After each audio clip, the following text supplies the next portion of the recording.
The two-time defending Classic champs were attentive to detail in yesterday's walkthrough and then got a stern reminder from their coach. Jackson State knows the importance of preparation. The two-time defending Classic champs were attentive to detail in yesterday's walkthrough and then got a stern reminder from their coach Rick Comagee about the intensity of the matchup. You got to play ball. Time slugging. I'm just telling you that right now. I'm telling you again. It's going to be big time slugging. If you don't get off of your feet tonight, you don't get any rest, you're not going to be able to slug. It's going to be a thick slugging going on tomorrow. Not to be outdone, Tennessee State's Rod Reed knows full well his alums expect victory. And for him, today's game is all business. Jackson State and Tennessee State, the Southern Heritage Classic starts now.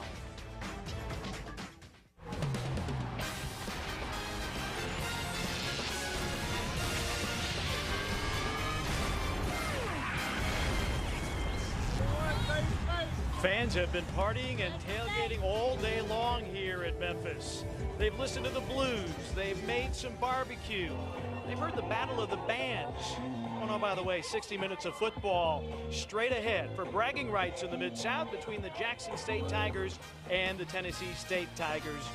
As we welcome you to the 23rd Annual Southern Heritage Classic presented by FEDEX.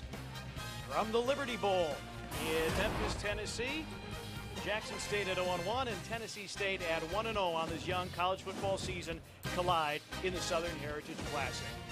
And we welcome you to Liberty Bowl Memorial Stadium. Pete Pranica, Rod Smith on hand. Well, Rod, the last 2 years we've seen Jackson State win this ball game largely because of the stellar play of their all-star quarterback, Casey Terrio. Well, he's graduated, so Rick Comagee and Jackson State, well, they've had to turn the page, find a new quarterback. They had 7 in camp. Dedrick McDonald, however, head and shoulders above the rest. He'll start tonight. He will, and it's fortunate for McDonald because they're not going to ask him to do the same things they asked Casey to do. He's not going to have to throw the ball 35 to 40 times and ask him, hey, win or lose a game for us. What they are going to ask him to do is hit wide receivers when they're open, and he's going to get them in the right play and manage the game, and he's more than capable of doing that. A little bit of a mixed bag last Saturday night in Starkville as the Tigers lost 56-9 through 2 pick sixes. They were down 35-0, but found E.J. Drury. Nice drive at the end of the first half to get some confidence for Dedrick McDonald. Meanwhile, the story for Tennessee State, all about their defense. They needed a goal line stand. In fact, they needed 2 of them against Florida A&M. Well, there's no question that short yardage defense won them the game last week. And I'll tell you what, in the middle of that goal line defense is Nick Thrasher, a sophomore up-and-coming linebacker, capable of making plays all over the field, big speed, and a big hitter. Well, Rod Reed told him yesterday at the walkthrough, says, you know what? Once, it's good. You need to do it every single night. Well, for the first time in 3 seasons, somebody other than Casey Terrio will take home the MVP trophy of the Southern Heritage Classic. Find out who when we kick off in a moment.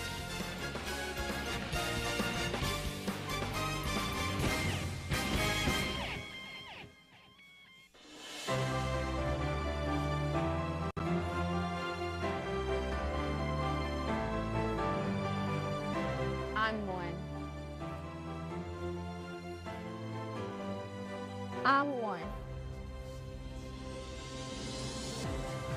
We are one. One choice, one community, one family, all united by one university. One Jackson State University. Tennessee State University, celebrating our 100th year. We are rich in history. Our alumni include some of the most recognized and influential people in America.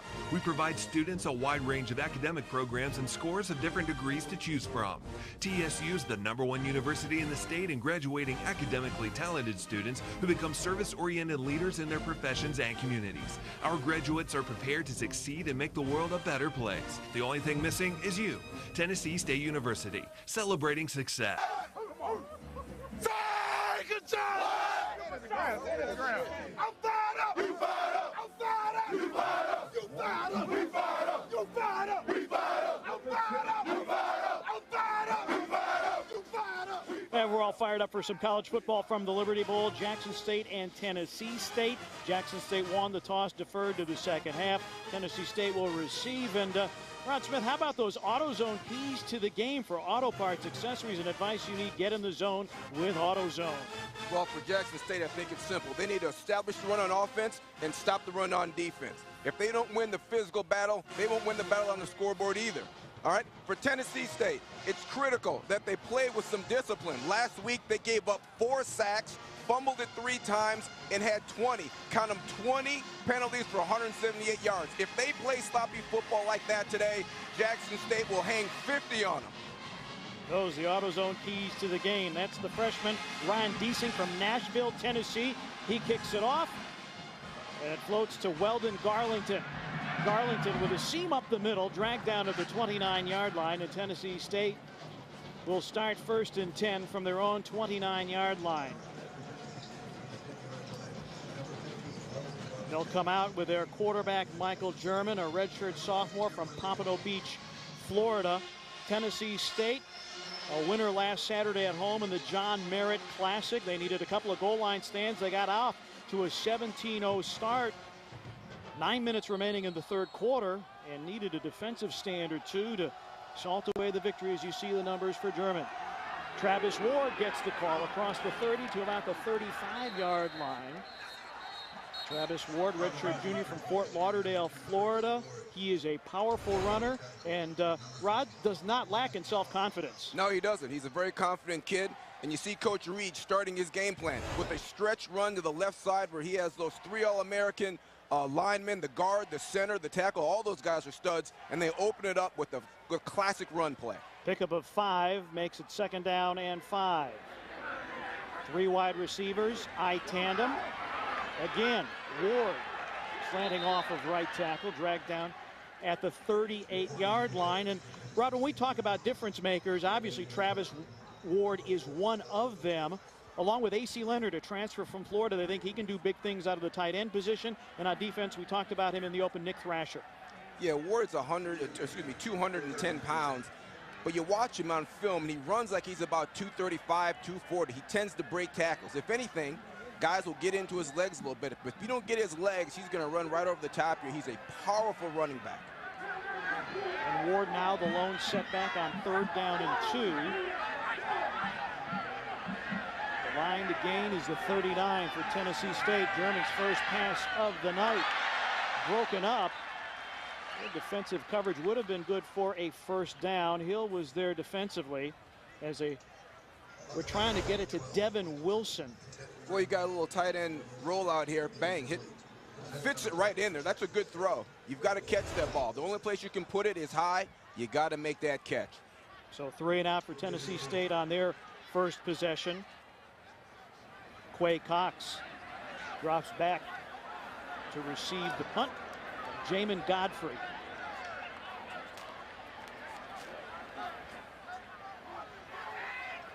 A little bit of wind from the left to the right as you look at it, and an unusual punt formation.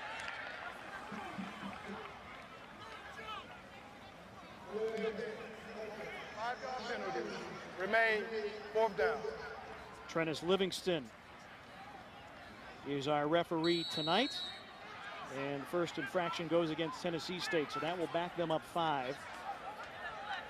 Godfrey last week, 5 punts against Florida A&M, averaged almost 41 per kick and dropped 2 inside the 20. Cox back inside his 25.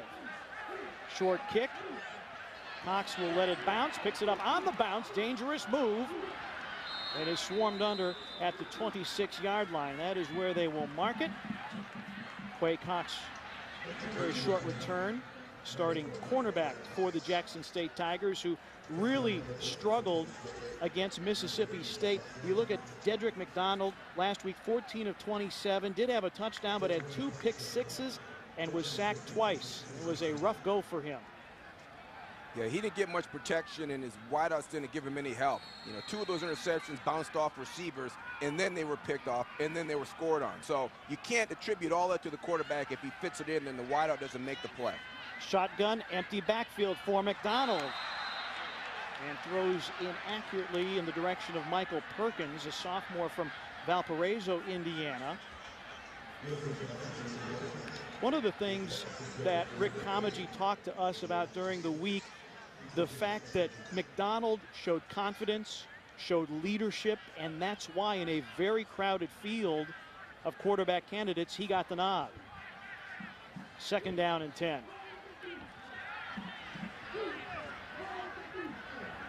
Jackson State will like to spread the field. McDonald sidearm delivery. That one caught, dragged down at the 31-yard line is E.J. Drury.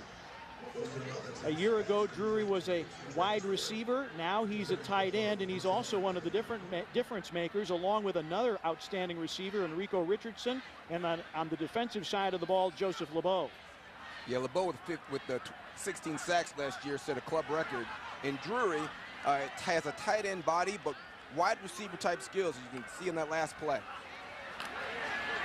Out of the shotgun, they try to get B.J. Lee working out of the backfield, but nothing doing there as he's dragged down by Daniel Fitzpatrick.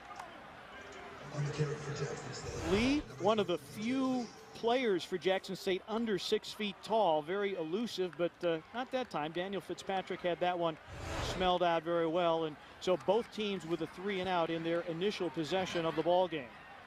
Yeah, Tennessee State on defense, up front and in the secondary, they're very, very young. They're all redshirt sophomores or true freshmen. They're young kids, first-time starters, but they run like heck to the ball, and they're intelligent. They won't get caught out of position. They didn't get fooled on that draw. Michael Perkins will punt. Punting, special teams, an issue last week, but this is a fantastic punt that drives Weldon Garlington all the way back inside his 20, returns it to the 26-yard line. Well, both teams, one offensive possession, no first down so far. Early first quarter at the Liberty Bowl. Back in a moment. How am I supposed to sell you guys as the most dangerous band in the world when you're seen schlepping golf clubs through the airport? But we love golf. No. As far as your fans know, you are only capable of hate. I don't hate golf. From now on, I'm shipping your clubs with FedEx right to the golf course. Now learn how to trash out. The 23rd annual Southern Heritage Classic is sponsored by FedEx. FedEx, solutions that matter. By the Memphis Convention and Visitors Bureau. For information on Memphis, visit memphistravel.com. By AutoZone. For the auto parts, accessories, and advice you need, get in the zone. AutoZone. And by Allstate Insurance. You're in good hands with Allstate. Jackson State with its 2nd possession of the ball game. And again, McDonald works from the gun. 3 wideouts for Jackson State. McDonald stands tall, zings over the middle. Pass is caught into Tennessee State territory by E.J. Drury. Drury with 4 receptions for 45 yards and a touchdown against Mississippi State last week. And we've got our first down of the night following an 18-yard hookup between McDonald and Drury.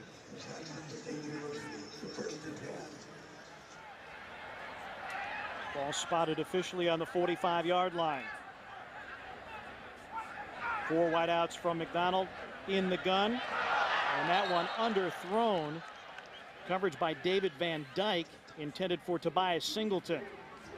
Well, you see a little bit of wrinkle in Jackson State offense already. They complete the first ball, which was a great job by McDonald because the crosser was wide open, but he waited and thought, I can get that deeper route. Bang, he slides it in there to number 2 for the first down. Then they rush to the line of scrimmage quickly. Don't give the defense a chance to get set. It's a wrinkle.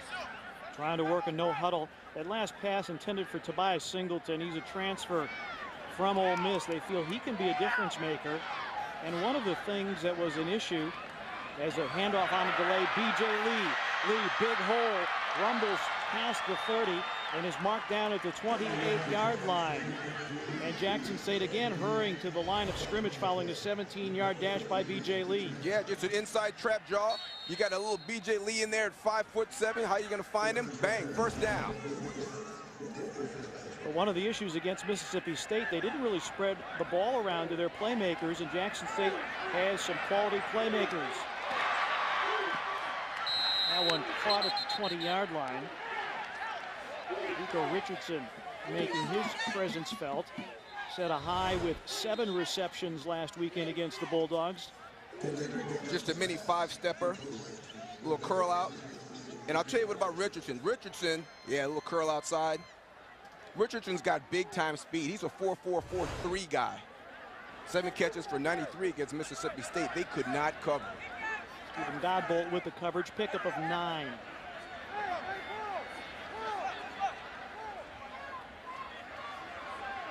Beg your pardon, they give him 10 on the play. They haven't moved the first down markers, however. The chain gang's out of position.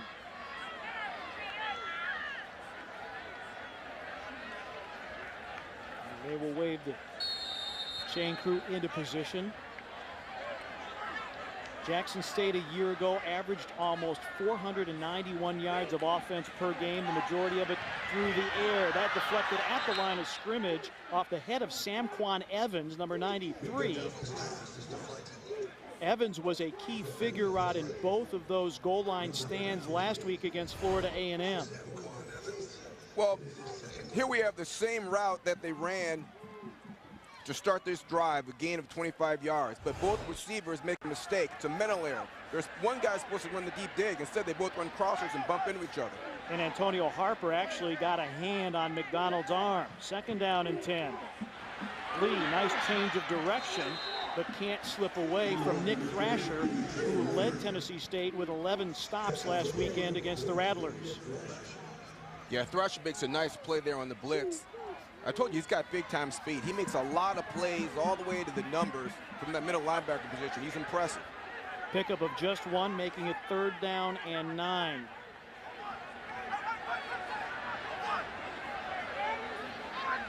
Empty backfield.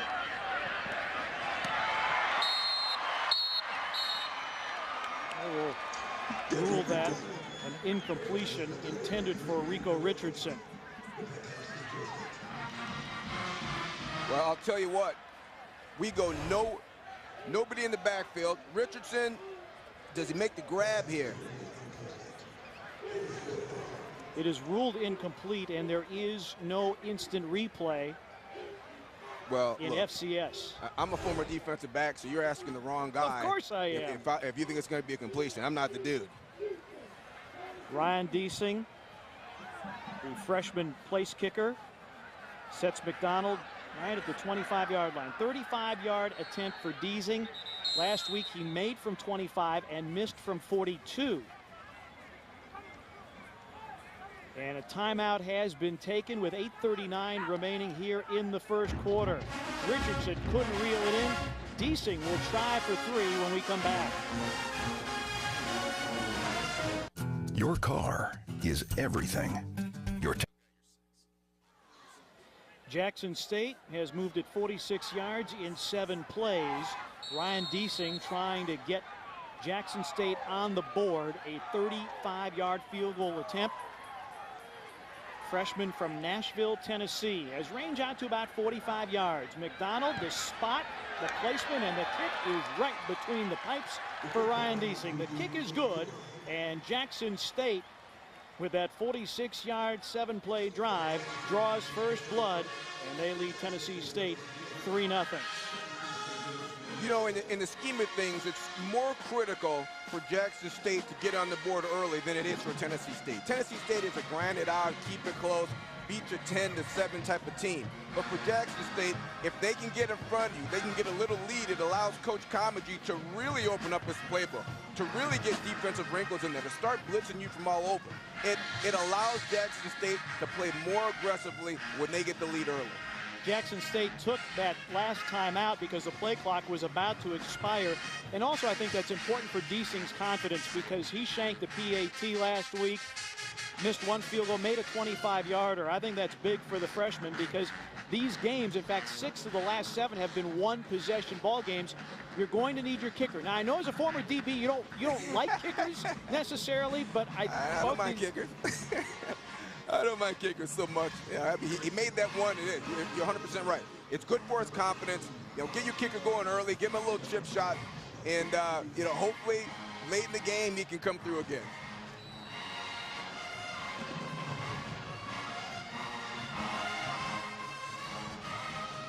Jackson State a year ago 9-2. Garlington and Stevenson back deep to receive. Very short kick. Garlington from the 15. Tries to dance to the outside, but then he is swarmed under by Jackson State. And if you saw the open to tonight's telecast, you heard Rick Comici saying there's going to be some big slugging. And there was some big slugging on that return. Garlington dropped after he advanced it 11 yards. Ball spotted at the 26. Yeah, you're going to want to commit to what direction you want to go on that kickoff return and stay committed. If you start dancing around back there, you run the risk of having 3 guys lying on your chest, and it's not a good feeling.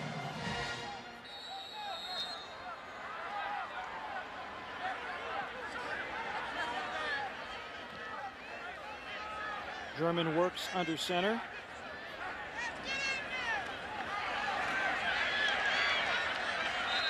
Travis Ward picks up a couple.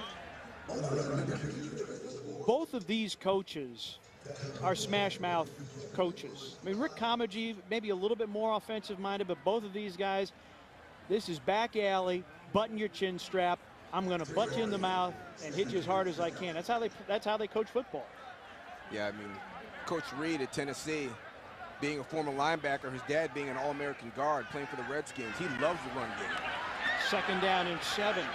Ward pinballs just across the 30-yard line. Picks up a yard or 2 if the spot is generous. We talked about Travis Ward and wanting to set the all-time single-season record in rushing at Tennessee State. Now, Charles Anthony set the record in 2004, 1,739 yards, and Ward believes he has a crack at it because he racked up 978 last year, but he missed 2+ games because of injury. And he's going to get a lot more touches this year because he doesn't have to split time. 3rd down and 5. German pocket breaks up over the middle, intended for A.C. Leonard, the transfer from Florida. And glove-like coverage breaks it up, and Tennessee State still looking for a 1st down. I mean, what more can you do as a quarterback? You're on the move, you avoid the pressure, moving to your right, throw across your body, and deliver it right on the money. Robert Hughes back there defensively. And he's asking his coach, what can I do? Hit him right in the hand. Quay Cox back to receive the punt of Jamin Godfrey. A roller. And this is going to be marked down at the 30-yard line. So Godfrey the last couple times has gone with that rugby punt, which seems to be all the rage these days. I'm not sure Rod Reed is terribly impressed with it, although it did go for 39 yards.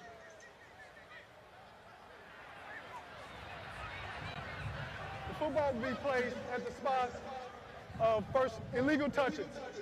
1st and 10, Jackson State. We're going to move it up to the 36-yard line because that is where it was first touched by Tennessee State. So make it a 33-yard punt.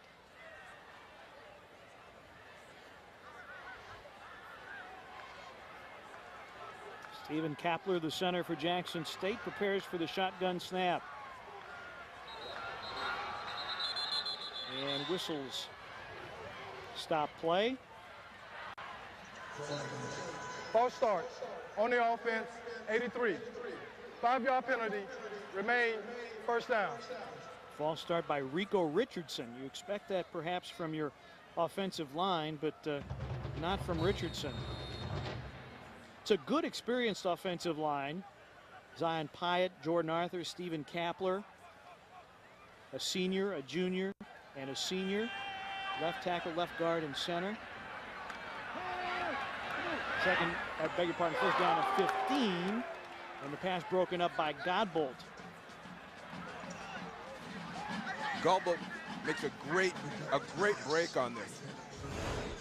You got a deep curl route, and Godbolt just breaks right on top of it. Nice play. I mean, last year as a true freshman, he was a starter from day 1 when he got in here. Was all newcomer. He's got a bright future in front of him. 2nd down and 15. Richardson unable to latch on to that one. Leaves the lone setback, goes out in the pattern. Crossing route, E.J. Drury. Midfield stripe is where he'll be knocked down. 1st down, Tennessee State, and a little extra yardage as Drury refused to go down at the 50-yard line. I'll mark him at the 46. Well, Drury makes a nice play, finding an open spot in the zone. Turns his body toward the quarterback, makes himself available. Boom. A lot of room in that zone. And when a big guy like this catches the ball, here's where the fun starts. Last season, 354 yards in receptions. It's Michael Perkins taking it to the boundary. And I'll tell you something else I saw about this quarterback McDonald last week. As bad as it got in that game against MSU, you watch him in the fourth quarter, his feet were not happy. He still stood in the pocket, took his licking, and delivered the ball. He's got mental toughness. 2nd down and 5. Option pitch. B.J. Lee trying to get the edge. And a good job done by Gregory Barksdale, number 10, a redshirt junior out of University Park, Illinois. Played a couple seasons for Northern Illinois before transferring, and stops B.J. Lee for no gain to make it 3rd down and 5. And we do have a Jackson State. I thought one of the offensive linemen was down on his knees, perhaps injured, but not the case. 5.5 remaining in the first quarter.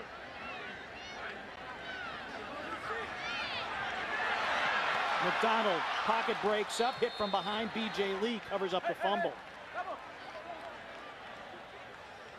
Well, Reed's, you know, I tell you what, Reed is starting to dial up the pressure to try to take away some of this passing game. They're playing man-to-man in the back end, and here comes the blitz. Boom, he's on his back.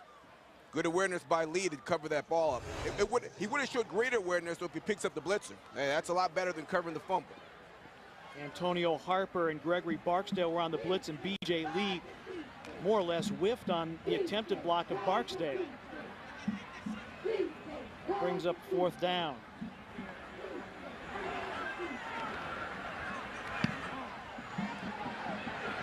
Low rolling punt. This may work out very well. That is a dangerous play.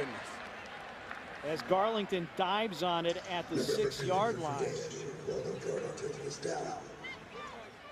It was not a thing of beauty from Michael Perkins, but it was very effective. 44 yards, and so Perkins, a 52-yarder and a 44-yarder in his first 2 attempts of the night, after averaging just 31 yards in 5 punts with a block against Mississippi State. 3-0 Jackson State the lead here. You do not touch the ball inside the 10-yard line, right? Ever, under any circumstance. Plant your heels on the 10, and if it's over your head or going to get by you, you just let it go. Oh, it's so dangerous. Long field for Michael German and the Tennessee State Tigers. Travis Ward trying to pick his way. Give him a pickup of 3 on the play. Jonathan Billups making the tackle. I'll tell you what, Coach Rod Reed is sending a message on that last snap, okay? Jackson State had 9 guys inside the box, man-to-man on the outside, no safeties, and Rod Reed ran the ball at them anyway. Well, that's because the entire left side of that offensive line for Tennessee State has drawn the interest of NFL scouts. And Ward with another short gain as Joseph LeBeau shows us his guns. He's worked very hard to remake his body in the offseason. Outstanding game against Mississippi State. And that'll bring up 3rd down and 5 for Tennessee State. Yeah, LeBeau lost some weight. He looks great. He reminds me of James Harrison for the Steelers. You know, he's a guy that can play in space, but God, he's a monster when he's rushing the passer. 16 sacks last year. He's a beast.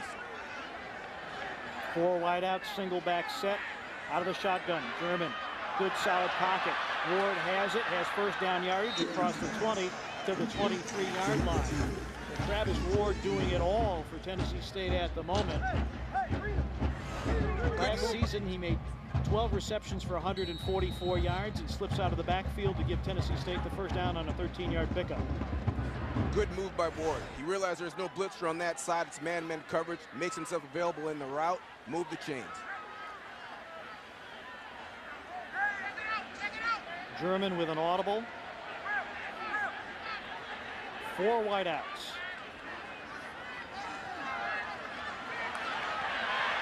German. He ran for a 1st down that was wiped out by penalty. This one will count as he's angled out of bounds. at the 37-yard line. Caleb Lester coming over from his cornerback position to escort German to the chalk, but it's a first down, Tennessee State. Yeah, he wanted the crosser, but realized, hey, that's man-to-man coverage. If my crosser's covered, obviously. Has to come out the game for one play. His helmet came off.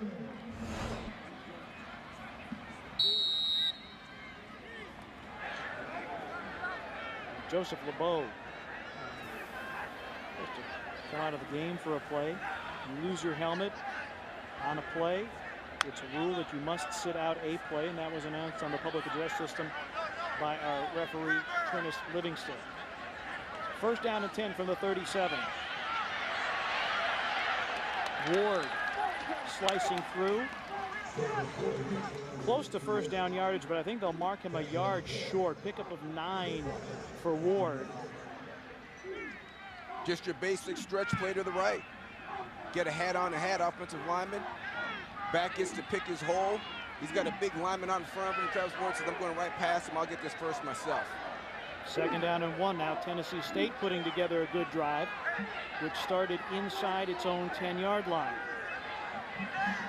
Hey, Pete, you take a shot here in midfield, put it in the air and second and short? Why not? German.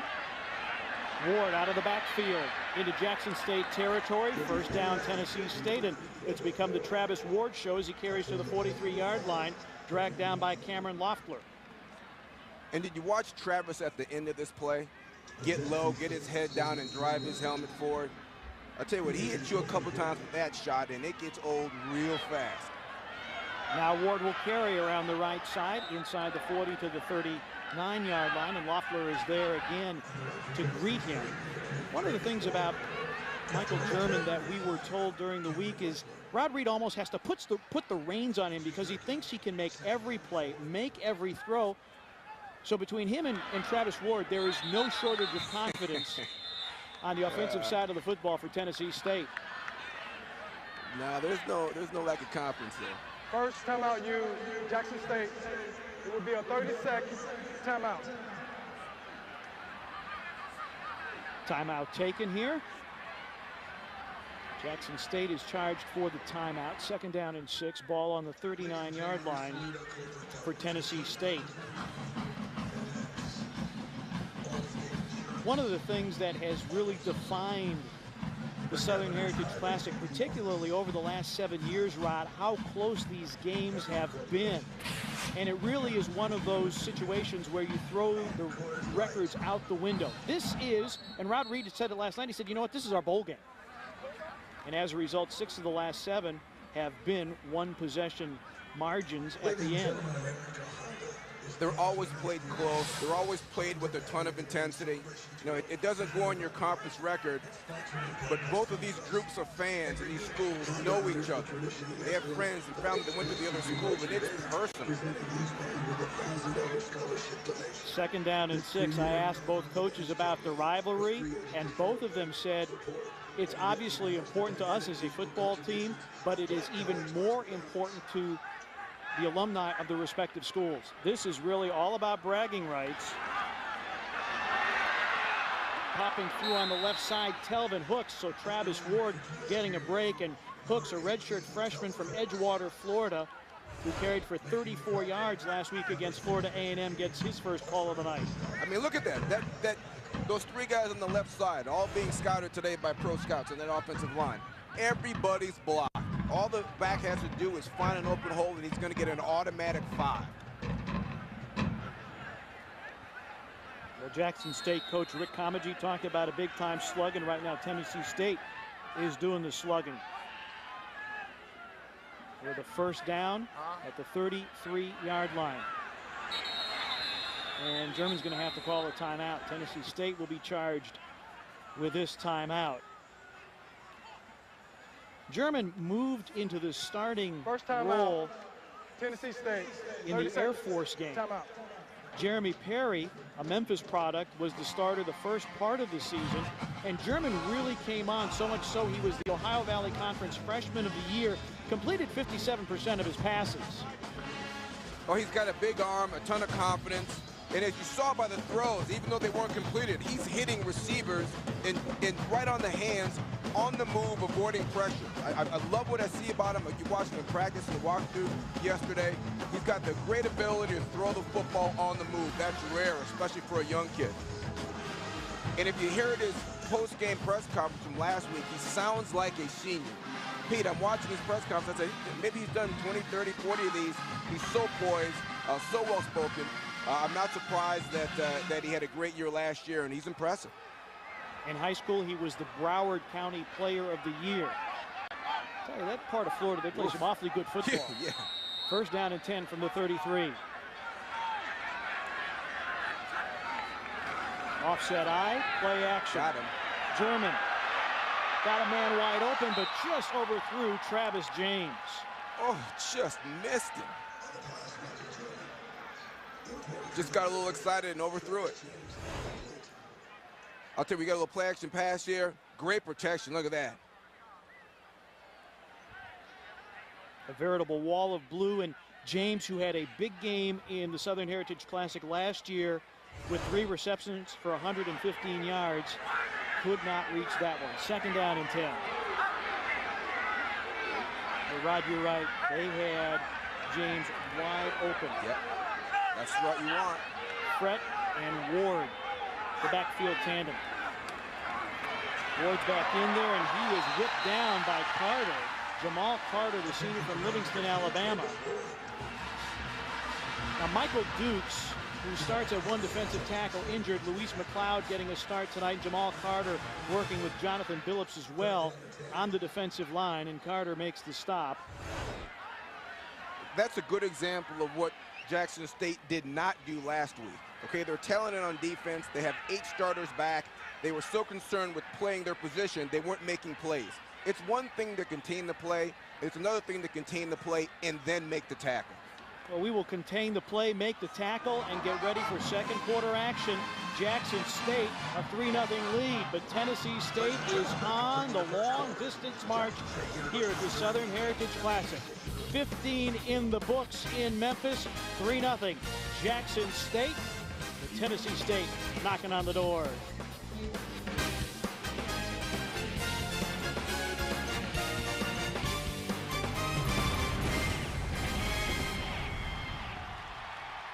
I'm a hot pig. Well, the pageantry continues. We'll have the Battle of the Bands at halftime. Jackson State a 3-0 lead after 1 quarter, but Tennessee State currently on a 10-play, 61-yard march that has chewed up 4.5 minutes.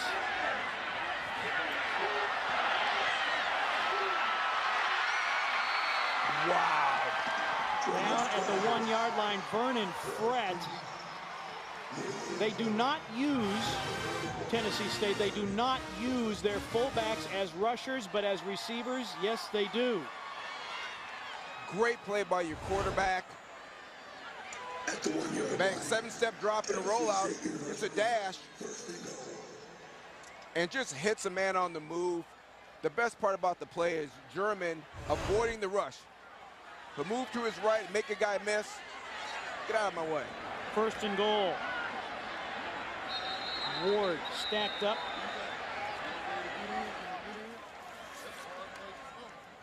Javarius Connor getting up from the bottom of the pile. Tennessee State had won 7 straight in the series until consecutive wins the last 2 years by Jackson State when Casey Terrio transferred in. Rod Reed would love to get a win here at the Liberty Bowl. Second down and goal. Opening moments of quarter number 2 from the Liberty Bowl. Ward finds a crease and walks in. Touchdown, Tennessee State.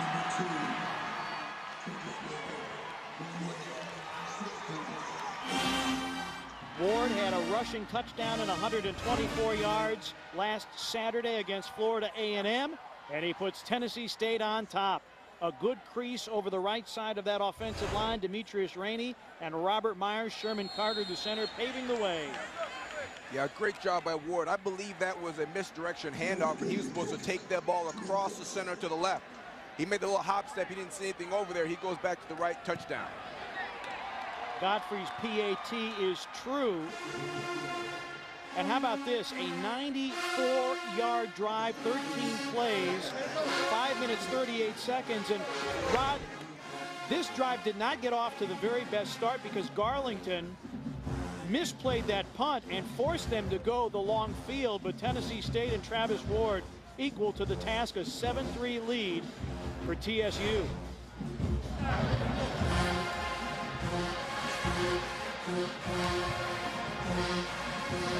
And Rod, that's really what Rod Reed is all about. Adversity. Okay, you make a bad play on special teams. How do we pull out the eraser and make it right? You drive it 94 yards. And the way Travis Ward is running the football, that's right up Rod Reed's alley. And now he'll turn it over to his defense to see if they can protect this lead. How else would Rod Reed coach? Okay? I mean, Rod's probably what, 5'10", 5'9", and he's a three-time All-American linebacker. How do you do that? With heart, with toughness, with intelligence, competing. It makes perfect sense that he drives that philosophy into his players. Tobias Singleton angles outside, turns the corner, stepped on the boundary at the 28-yard line. Tobias Singleton, they really are looking for big things from him. When Hugh Freeze was hired at Ole Miss, system changed, didn't feel that he was going to make an impact there. In fact, he had more catches last week against Mississippi State, 3, than he had in his entire Ole Miss career, 2. Sure. Yeah, he's a big kid with lots of speed and great hands. He caught everything in walkthrough yesterday.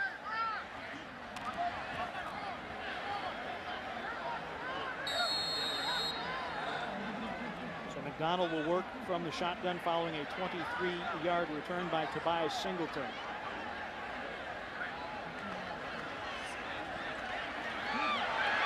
On the keeper, McDonald carries right to the sticks at the 38-yard line. And this is something that was very different we saw in walkthrough yesterday. The fact that Jackson State showed an option look, also showed a shovel pass as well, as things that they really didn't do under Casey Terrio's tenure at quarterback. But McDonald able to make a play with his feet and carry for 10 and a first down. Tommy Gooden, last year's leading rusher, bounced the football off the carpet, gathers it back in, and goes out at the 40-yard line. Stephen Godbolt with the push out on the boundary. That was one thing that Jackson really struggled with. Butterfingers. They had, I think, 21 fumbles last year. Well, fortunately for them, they also had about 5,600 yards of total offense. You know, and Casey just tearing it up. Yeah, you talk about an eraser, the fact that Casey Terrio could just throw the ball up and down the field. B.J. Lee does not take the handoff. It's kept by McDonald. So now all of a sudden we see the option look as McDonald carries. That'll bring up third down. And one thing that Rick Comagee said, we were down 35-0 to State. We couldn't open up the package. Now they're starting to open up the offensive package. No question. And that last play was the first on this drive where McDonald made a bad read. He should have given it to the back on that play. But the first 2 runs have been brilliant reads by the quarterback. Lee wanted it.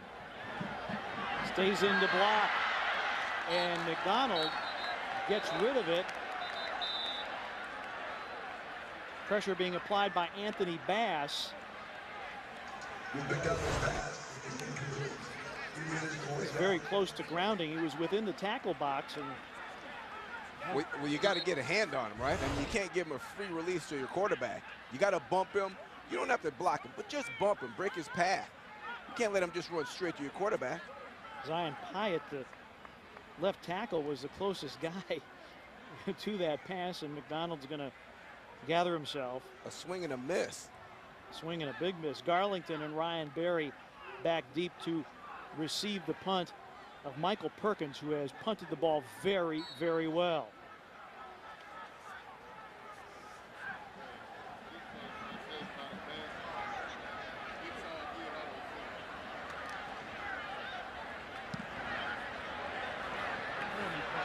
Garlington calls for the fair catch at the 18-yard line. Another strong effort off the foot of Michael Perkins. Tennessee State, the ball back, up 7-3 early second quarter. In a moment. Well, on that last punt, there was a procedure call against Jackson State. Penalty accepted by Rod Reed and TSU. Perkins under a heavy rush. It was deflected, at least that's the hand signal from the referee, and it's down at the 32-yard line. You know, that's the first all-out block attempt that we've seen from Tennessee State, and I'm surprised, considering that Jackson State had so much trouble punting the ball last week, averaging 28 yards a punt. That's miserable. I'm surprised they didn't have more guys coming at him. Here they got the full press on. We get a hand on it. And the reason that the hand signal from the official that it's a deflection, because if it's deflected, you can run into the kicker. Just 30 yards on the punt, and in fact, Perkins did have one block last week down in Starkville. First and 10 on the 32 for Tennessee State. And German off of play action. Who would they mark him? Lost at least a couple on the play. And some pushing and shoving. And Rob, this is something we have come to expect in the Southern Heritage Classic. These two teams are not friends. They're not acquaintances. They are. This is pretty close to a backyard brawl.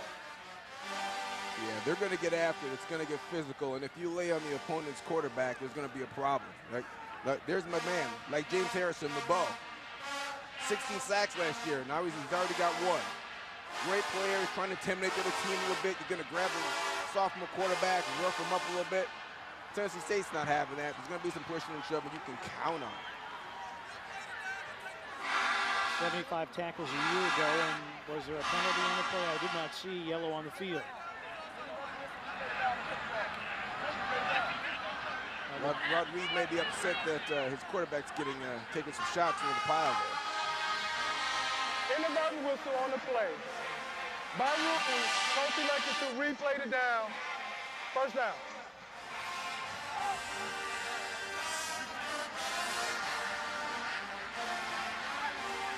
Apparently a bad whistle.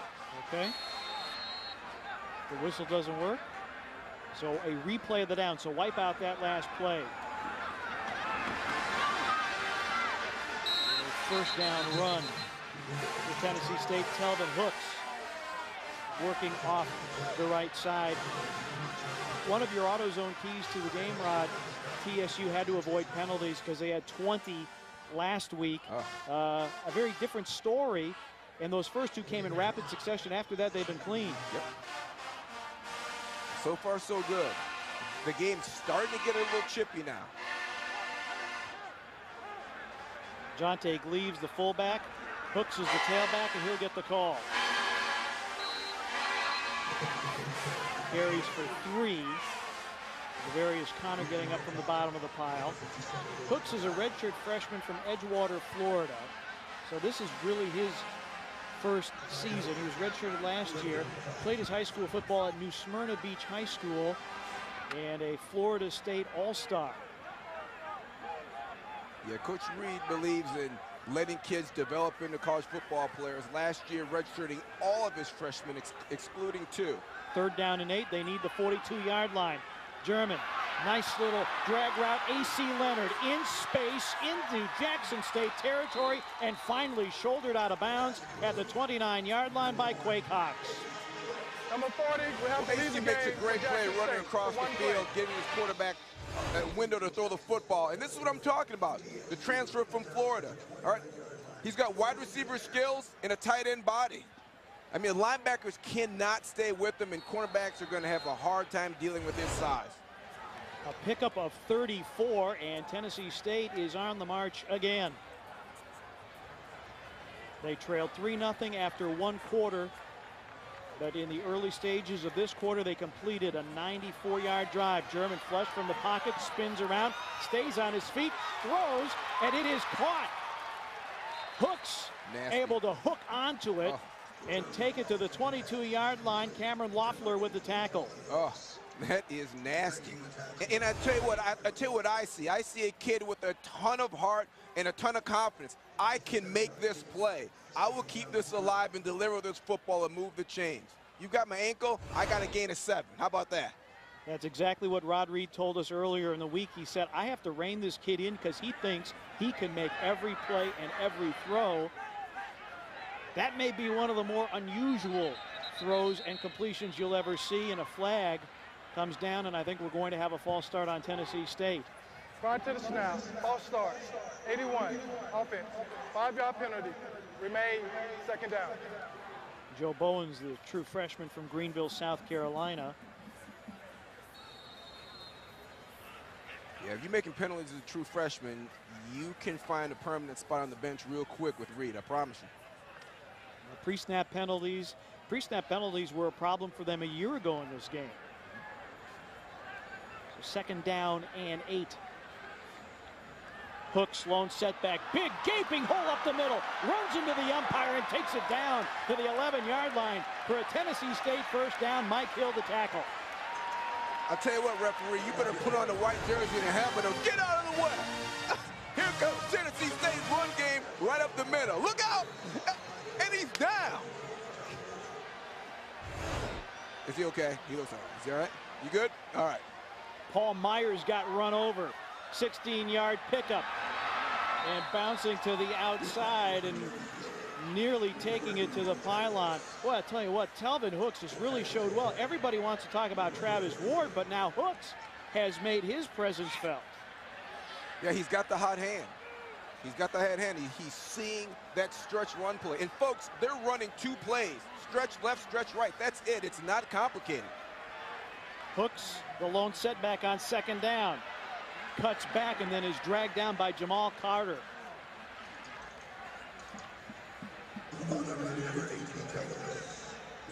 Yeah, Carter's a good player in the middle there. 6'1", 320, plays with power. Good football player. Nice tackle there. He's seen enough stretch plays in his career. 7 minutes gone by. 3rd down and 1. TSU can get a first down without getting a touchdown. They bring in Jonte Gleaves as a fullback. Short yardage formation. They bring in Ward, and he's got his 2nd touchdown of the night. Travis Ward, 2 touchdowns, and Tennessee State a 13-3 lead. I'll tell you what, though. If you're trying to win a classic game, the Southern Heritage Classic, and it's 3rd and goal, you bring in Travis Ward. All right? I mean, much respect to all the running backs over there, but if you're trying to score on 3rd down, bring in the big hitter. And Ward, who has been a presence on YouTube, caps off an 8-play, 68-yard drive that chewed up 5.5 minutes of clock. Godfrey on to attempt the extra point. It is dead solid perfect, and Tennessee State, after surrendering an early field goal, has responded with thunder from the tailback position. Talvin Hooks and Travis Ward, a 1-2 punch for the Tigers in Memphis.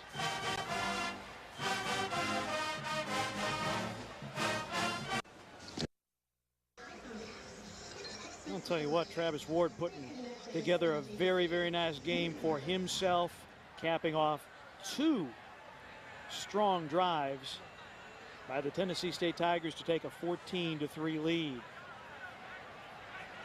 Yep, he's playing well. He's running with authority. He's making guys miss. And he's definitely the person you want with the ball in his hands inside the 2-yard line. Godfrey has it on the tee, and I know that for Jackson State head coach Rick Comagee, unless things change here in the final 7:44 of the half, there's going to be some spirited oratory, and it's not going to be complimentary because he does not like to be out physical. And right now, I think Tennessee State is out physicaling Jackson State. This is Tobias Singleton. Has a block, turns the corner 25, and then somersaults out of bounds at the 26-yard line. Let's take a look at this last drive from Tennessee State. AC making a great play, making himself available. That's your big gain of changing field position. Now German staying on his feet. What confidence. I can make this play. You got my ankle, I got a first down. Great play. And Talvin Hooks can catch it. He can run it. pulls over officials, and then Travis Ward puts the punctuation mark on that drive. Don't worry about that, man. Just keep pumping. Yeah, y'all gotta be on one court. From the 26-yard line, McDonald from the gun. Pocket holds up, deep middle, incomplete, intended for Michael Perkins. And one of the things that plagued Jackson State in Starkville last week, drop passes, an unofficial count of 7. God, that hurts. McDonald fits it right in there in the corner. Look at that. Boom, right on the hands. Make the catch. Hey, listen, good defense. I mean, the guy's close, he's closing. Strip with the top field arm, but you've got to come up with that when your quarterback leads it in there like that. That's a small window. That was a former national champion defensive back who made that comment, so you know that it comes with more than its share of authority. And we have a timeout taken. 7.5 minutes 30-second remaining timeout. Tennessee State.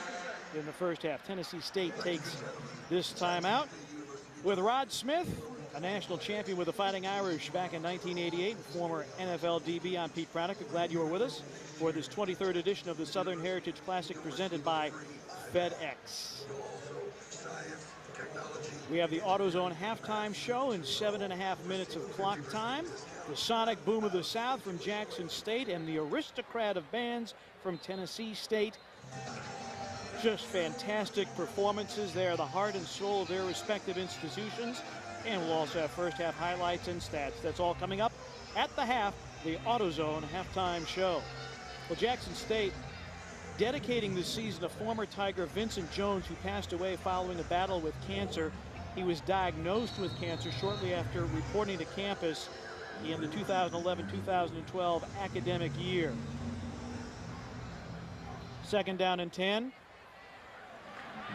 Tommy Gooden slicing up the middle, carries for a first down.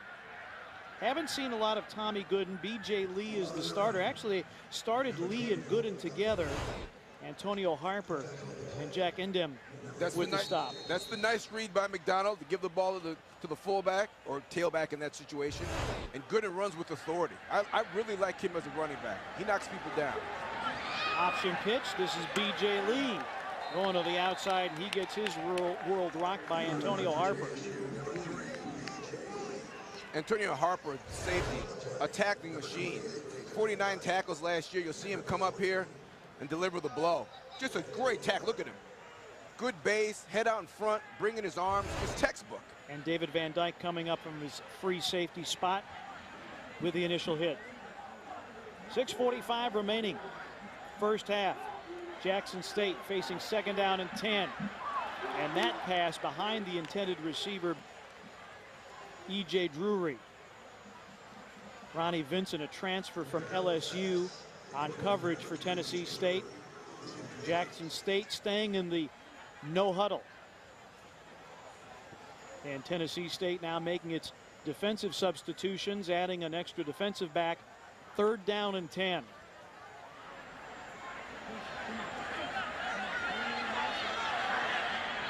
Deep ball, crossing route, caught for the first down. Andrew Taylor with the tackle. I'll tell you, first of all, great protection. I mean, my quarterback doesn't even get his jersey touched after that throw. Good job by the wideout working across the field. Keep running across there. Zachary Pendleton, junior from Jackson, Mississippi, makes that catch. Out route. Now there's a flag thrown near the line of scrimmage.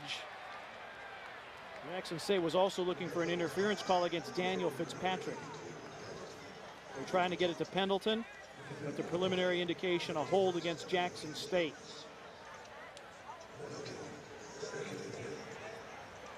Holding, offense 71, 10-yard penalty, replay, first down. Zion Pyatt, the senior from Baltimore, Maryland. He was second team all SWAC a year ago. And the walk-off puts the ball back in Jackson State's end at their own 42-yard line. First and 20.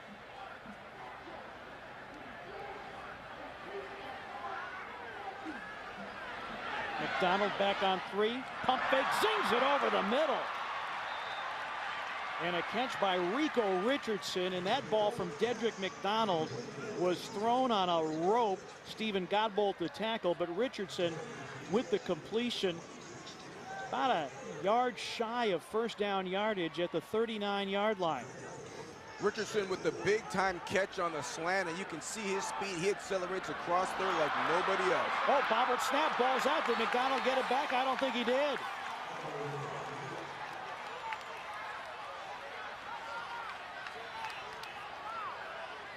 And an umpire who got run over earlier, trying to dig in there, and who's got the football?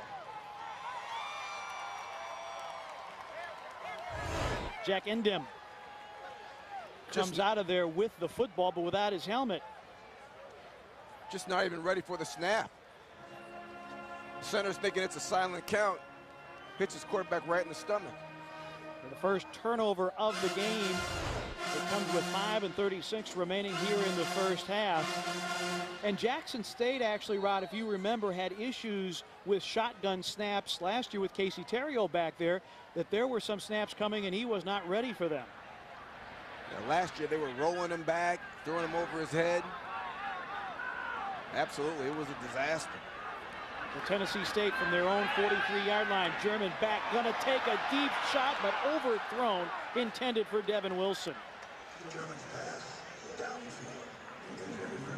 Well, that's the third time they've had the wholesale on first down play action pass, full protection, two-man route, and both times, to Jackson State's credit, they've done a great job of covering that up.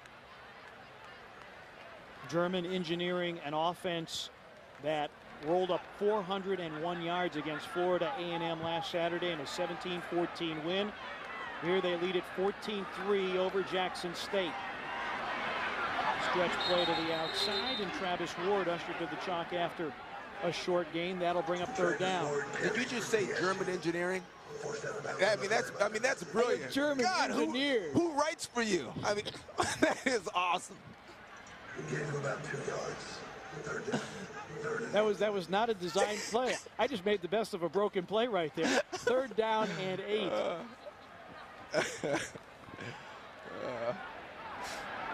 A beautiful night for football. The 3 previous days here in Memphis, hot, humid, big thunderstorms at the end of the day, but they have all cleared out.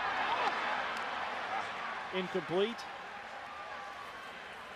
German trying to buy some time. Trying to get it to Jeremy Pryor, the native son, redshirt junior out of Memphis. That'll bring up fourth down.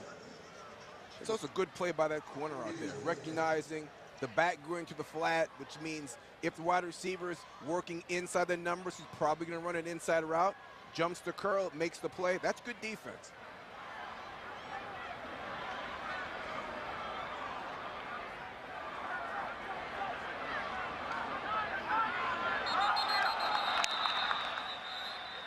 And a flag thrown. German actually went back in punting formation. Snapping infraction, 92 of the kicking team.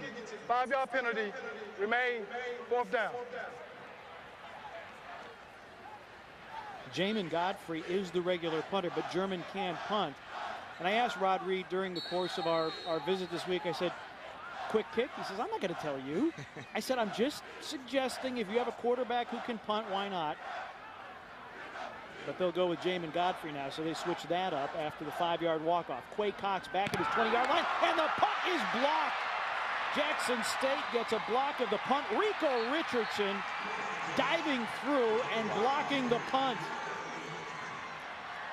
We talked about Richardson's big-time speed. He's one of the fastest, if not the fastest player in the conference. Coming in unblocked and catches it cleanly. A state triple jump champion. I mean, it hits him in his, almost in his, under his arm. He's there so fast. So after Jackson State turns it over, they block a punt. At the 21-yard line with 5 minutes remaining in the first half.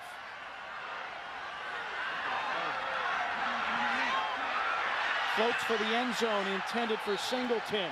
but a flag thrown. This will be pass interference, presumably on Tennessee State. And remember this, Jackson State won the toss, deferred to the second half. You score here, you'll get the ball early third quarter. As we await the call. Defensive pass interference, number 1. 15-yard penalty, automatic, first down. He said number 1, but it was actually Ronnie Vinson. Is that an... And I know as a former DB you don't like the call, but was that an arm bar there? I don't think he impeded his progress. First and goal from the 6. Swings it out. B.J. Lee tries to cut back, gets down to about the 1-yard line. Ball came out, but he's ruled down. I think B.J. Lee, if he goes for the pylon, I think he's in. I'll tell you what, if you like football, you love what you just saw. B.J. on the perimeter, makes the first guy miss, cuts us inside. We've got 5 blue jerseys running to the ball to try to save the day. Now, was he down because he rolls over a defender and it pops out? Now, there's no instant replay in FCS. Ooh, that's a fumble, folks. So Jackson State gets a huge break. And McDonald pile drives his way to the line, and they'll say he's short.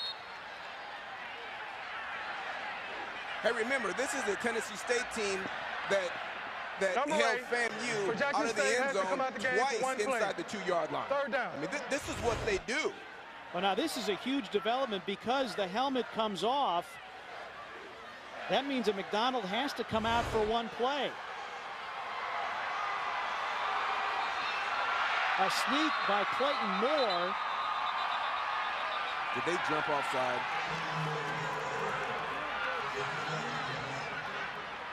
Jackson State signaling touchdown. There's a flag. Let's get the call. Ball starts, offense, 55. 5-yard penalty, remain, third down.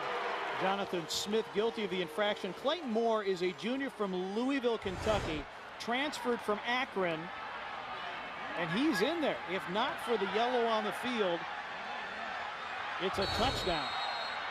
So McDonald, after the one play, I should say, on the bench because of losing his helmet. Third down and goal from the 6. Lee, the lone setback, 4 wideouts. McDonald trying to throw a fade. The Jackson State receivers, E.J. Drury among them, complaining, but no flag.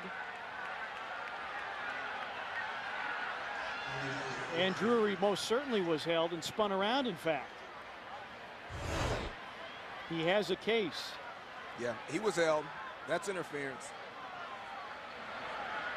But wow, that fumble call. Whew. At least they'll get 3 out of it. So Deasing, who connected earlier from 35, will try from 23. The freshman just does get it through. Not an artistic success, but it's 3 on the board. So Rico Richardson's block punt nets Rick Comagee, and Jackson State 3. 3:22 remaining in the first half. Jackson State within 14-6. Each week, millions are down home with the Neelys on Food Network.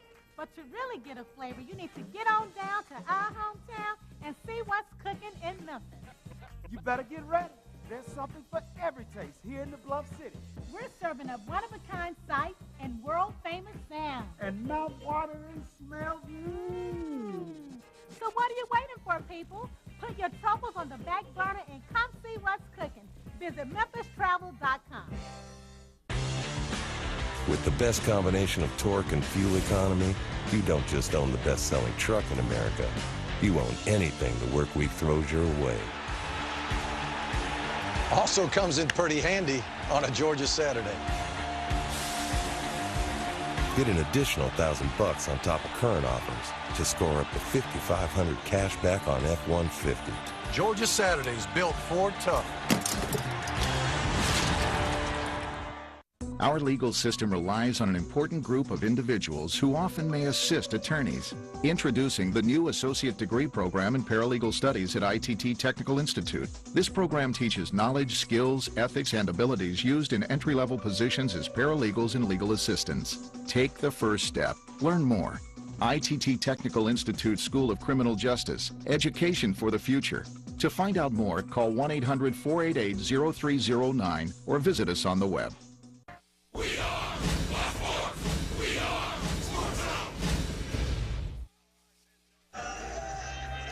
After a slow start at the Liberty Bowl, both teams have gotten their offensive acts together. Tennessee State with a couple of long scoring drives capped off by Travis Ward touchdowns.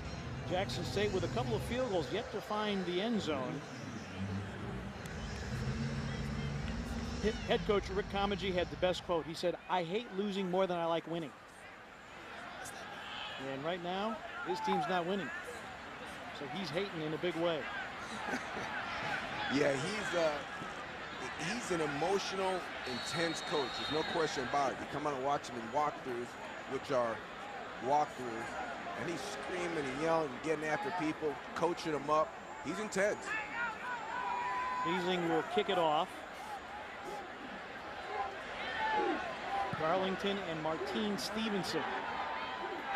This is Stevenson driven back to his 5. Good initial hold, dragged down at the 27-yard line. Martine Stevenson taken down by Tedrick Terrell. Well, this is TSU's 23rd appearance in the Southern Heritage Classic. They have faced Jackson State in this Classic 20 times. They have won 11 of those. A 22-yard return for Martine Stevenson. And a good look at Travis Ward. A little bit of a YouTube sensation. He's got some videos up. Check them out. Shotgun snap. German. Wow, over the middle. Between defenders, Devin Wilson latches on for a TSU first down. Both teams with just one timeout remaining. Clock rolling, 3:07. And the thing about that shot, did you watch German pass on the easy crossing route to go to the more difficult, deeper route? Out route, free play. Garlington has it, crosses into Jackson State territory. I believe this will be offside against Jackson State. Penalty would be declined, obviously. Let's get confirmation.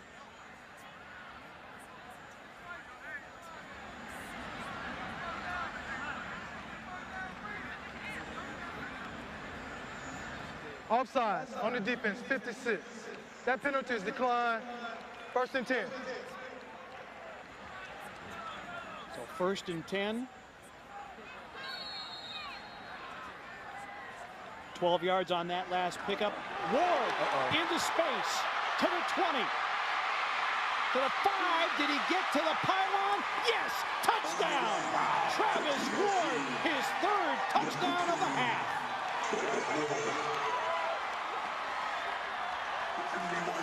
Travis is tearing it up, but kudos to that offensive line at Tennessee State. They are opening gaping holes, and it's the same thing. It's just stretch right.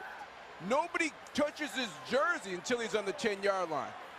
49 yards. Richard Hughes tried to drag him down from behind.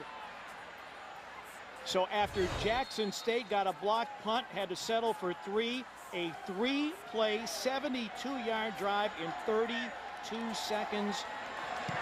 Godfrey's PAT. Perfect.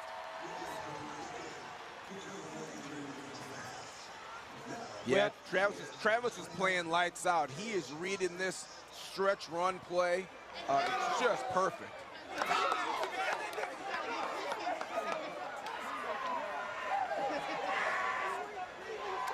Yeah, they should be fired up. They should be excited because right now they are kicking butts. They're kicking butts. It is the same play, folks. 36 left, 37 right. Every high school in the nation runs it, okay?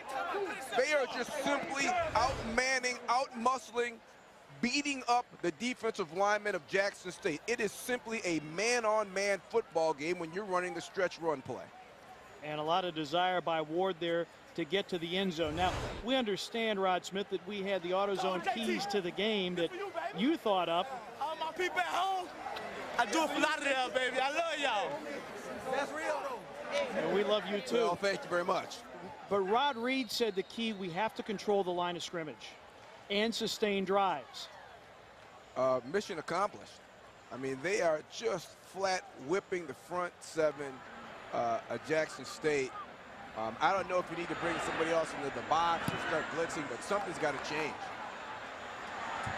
Kickoff to Singleton from the 4. Tobias Singleton straight ahead, not much there, wrestled down just shy of the 20-yard line.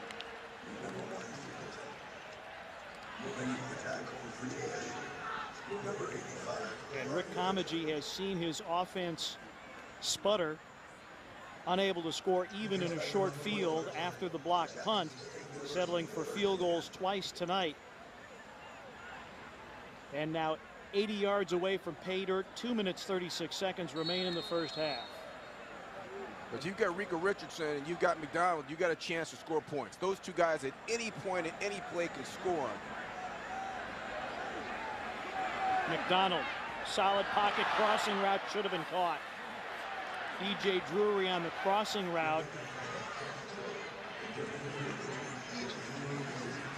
Jackson State last year, Rod, averaged 36 points a game, only 9 against Mississippi State, and that right on the gloves. This is so painful because McDonald is playing lights out. He's made one bad throw today. Second down, out route. That one caught. Drury makes amends, but only a 5-yard pickup for E.J. Drury. It stops the clock with 2:25 remaining. I mean, you watch McDonald, the quarterback, stand in the pocket, plant his right foot, balls over his right shoulder. I mean, his technique is fantastic. And there's what I like about there's no flinching or falling back. He's throwing off his back foot, doing one of those deals. McDonald, Drury again, first down to the 33-yard line.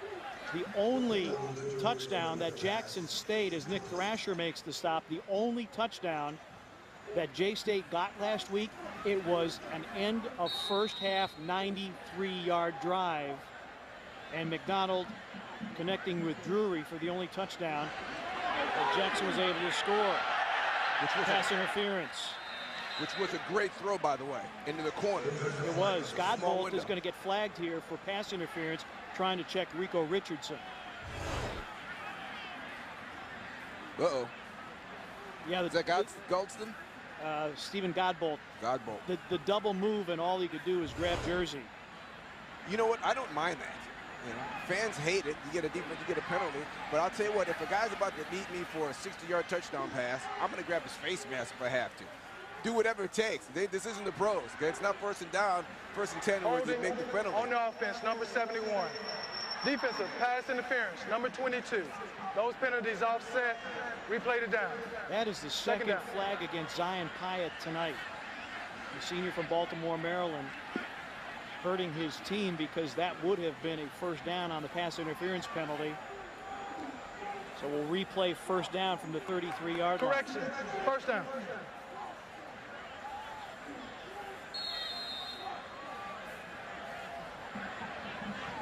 AutoZone halftime show coming up, including the Battle of the Bands, first half stats and highlights. Out route, nice catch.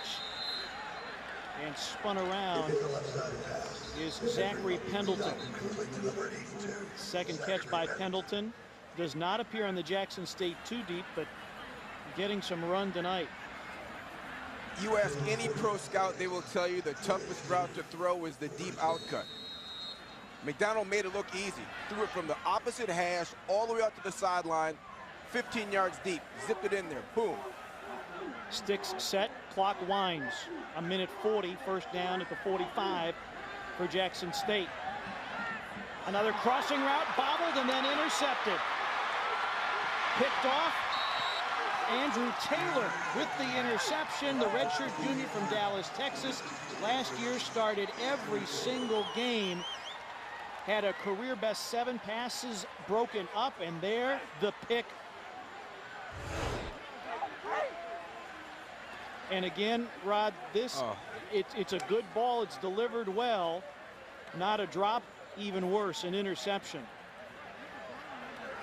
Well, it's the same thing that happened last week. Threw a couple balls, bounced off receivers' hands, ended up being intercepted. I can't fault McDonald. He's playing absolutely fantastic football. Your wideouts just have to make the play. Second turnover, Jackson State. Hooks the lone setback, breaks 1 tackle, breaks 2 tackles, dragged down at the 30-yard line. Robert Hughes with the tackle.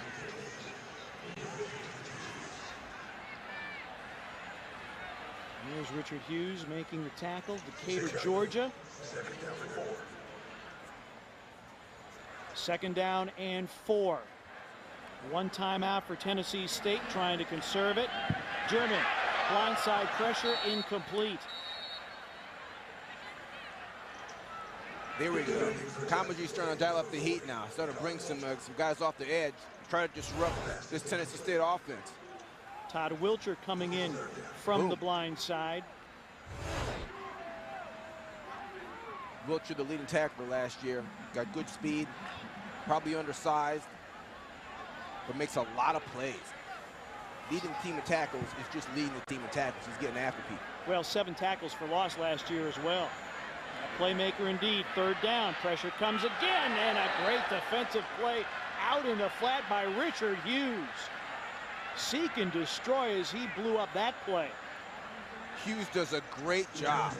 You know what, we talked to Comedy last year. He said that he was the most improved player on the football team, and watch him read this screen and get out there. And if he doesn't make that play, avoid the blocker and make the tackle, that's a touchdown. There is nobody else in the field over there to help him on that play. Jamin Godfrey will try from 49 yards away. He hit a 51-yarder last year. And the clock at 17 seconds. Whistle sounds and a timeout taken by Jackson State to give Godfrey timeout. A little more Jackson to think State. about. Second timeout of the half.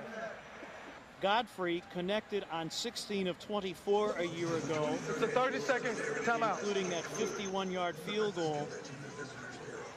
Really did a good job with placements. He set a career best with 43 in the Southern Heritage Classic, and then after that was able to get his long-range kicking game in order.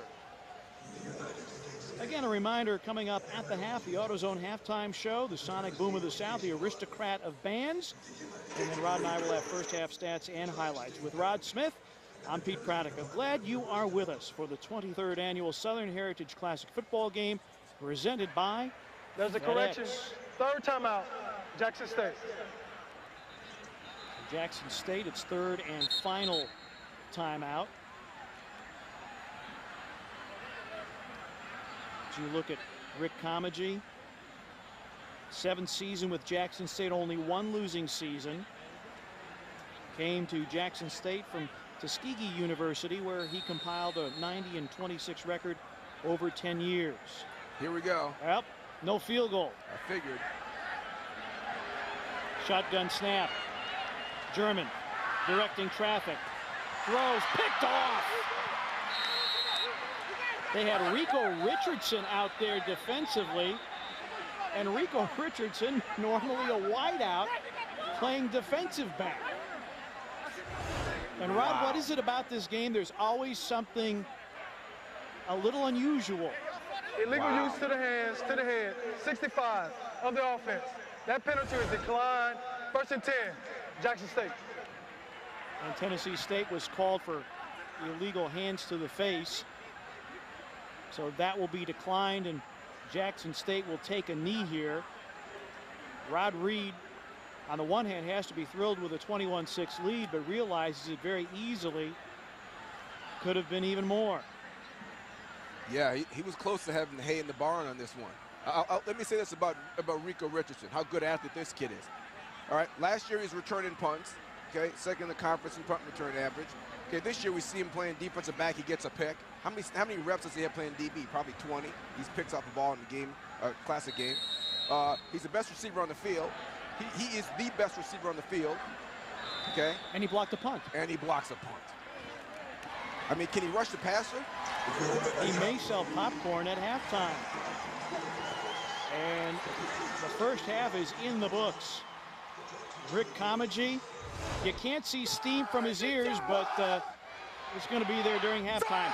Travis Ward with 3 touchdowns to help Tennessee State to a 21-6 lead. The AutoZone halftime is on the way next.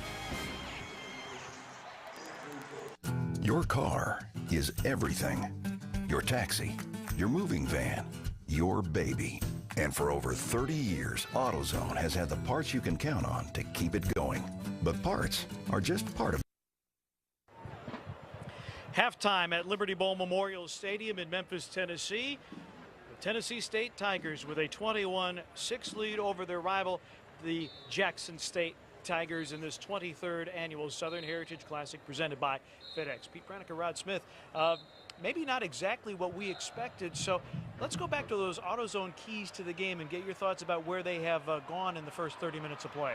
Well, for Jackson State, our keys to the game were to run the football, establish it on offense, and to stop it on defense. Well, obviously, they have not done a good job of stopping the run on defense. Tennessee State has taken over this game, not only in yardage, not only scoring the football, but I mean emotionally. I mean physically. They are the big dogs in the room right now with this run game, and until Jackson State finds a way to get it stopped, Orb is just going to run up more and more and more yards and more touchdowns. Travis Ward with 3 first-half touchdowns. Nothing particularly fancy about this. It's hat on hat, man on man, and then you turn it over to that young man and he can take it to the house. Yeah, that's the worst thing about it. The stretch run play is very simple. It is just man on man. There's no way to scheme against it. Your guys just have to go out and win battles. And right now, Jackson State's got to find a way. Maybe they have to blitz, bring somebody up into the front, but they need to find a way to get another defender up there and get that run stopped.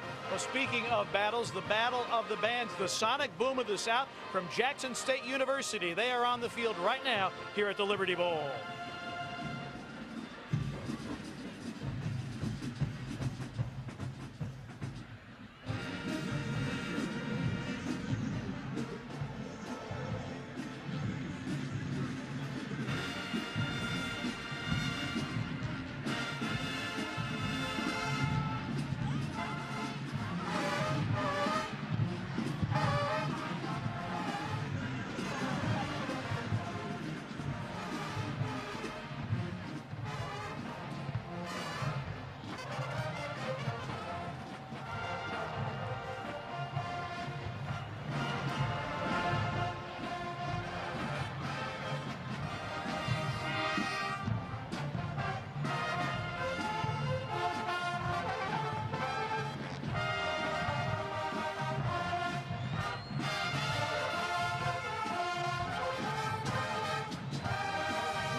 adorable baby tiger.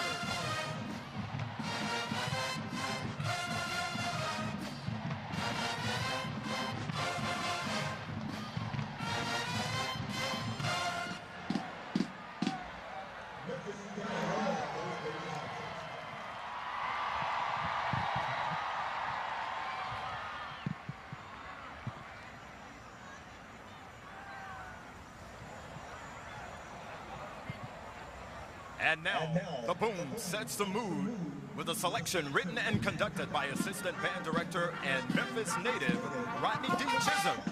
It's called What's Love Got to Do With It?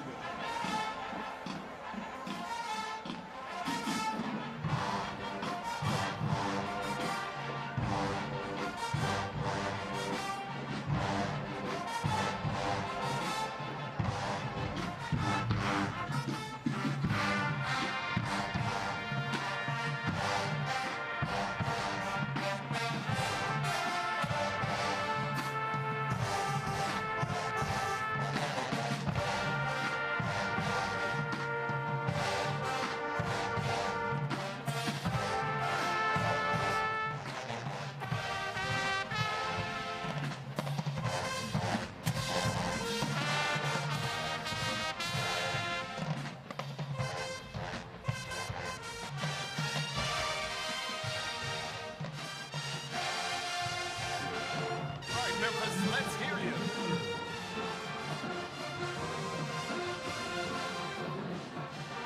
The sonic boom of the South from Jackson State University, entertaining the fans here at Liberty Bowl Memorial Stadium. When the AutoZone halftime show continues, we'll have more from the aristocrat of bands. Tennessee State leads at 21-6 at half. Tennessee State University, celebrating our 100th year. We are rich in history. Our alumni include some of the most recognized and influential people in America.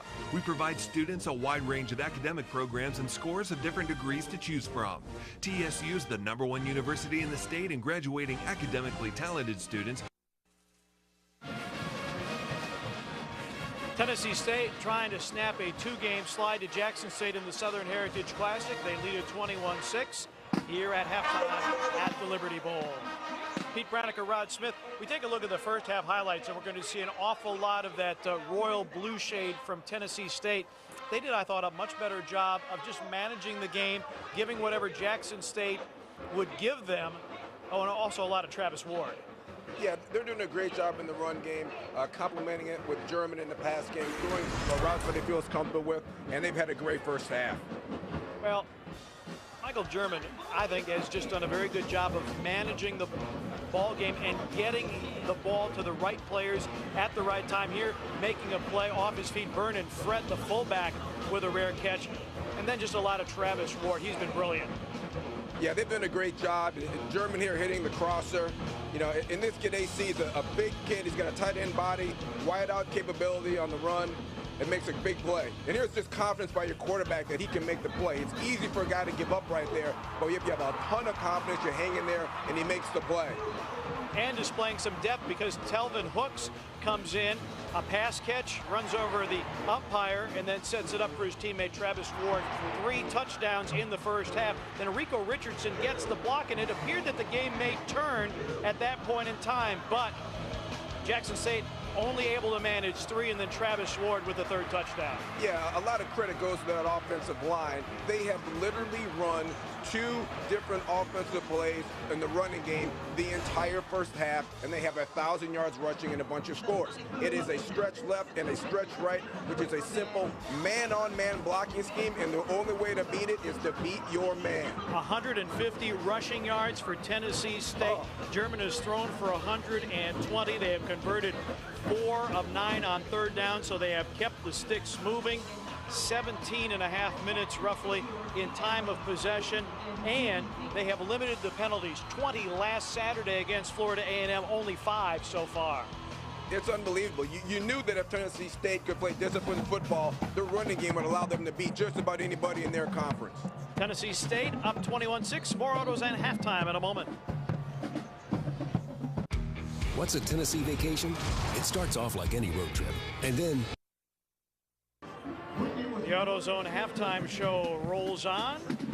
On a beautiful Saturday night here in Memphis, Tennessee.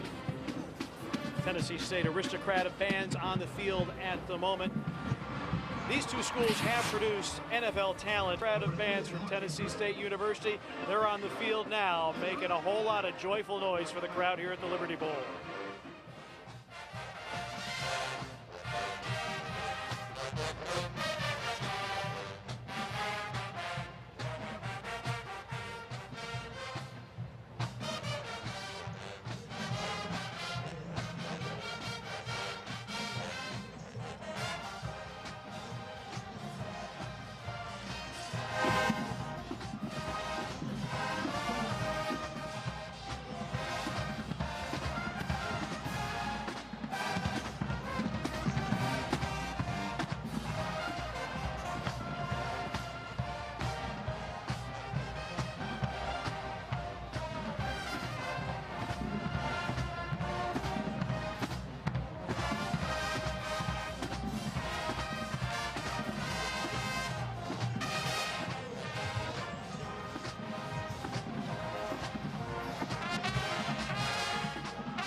Now check out the groove from our arranger, assistant band director, James Dean Sexton.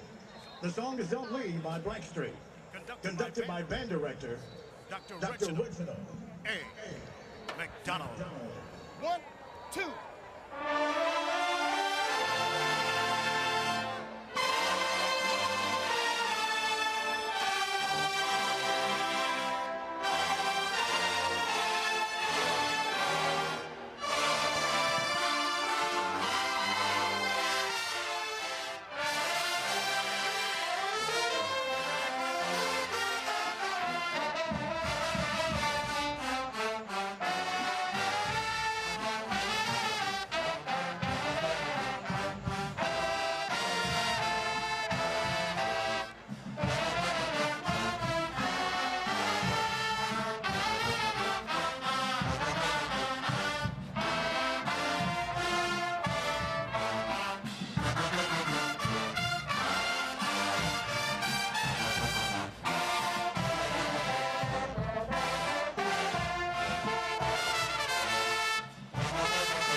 The aristocrat of bands from Tennessee State University.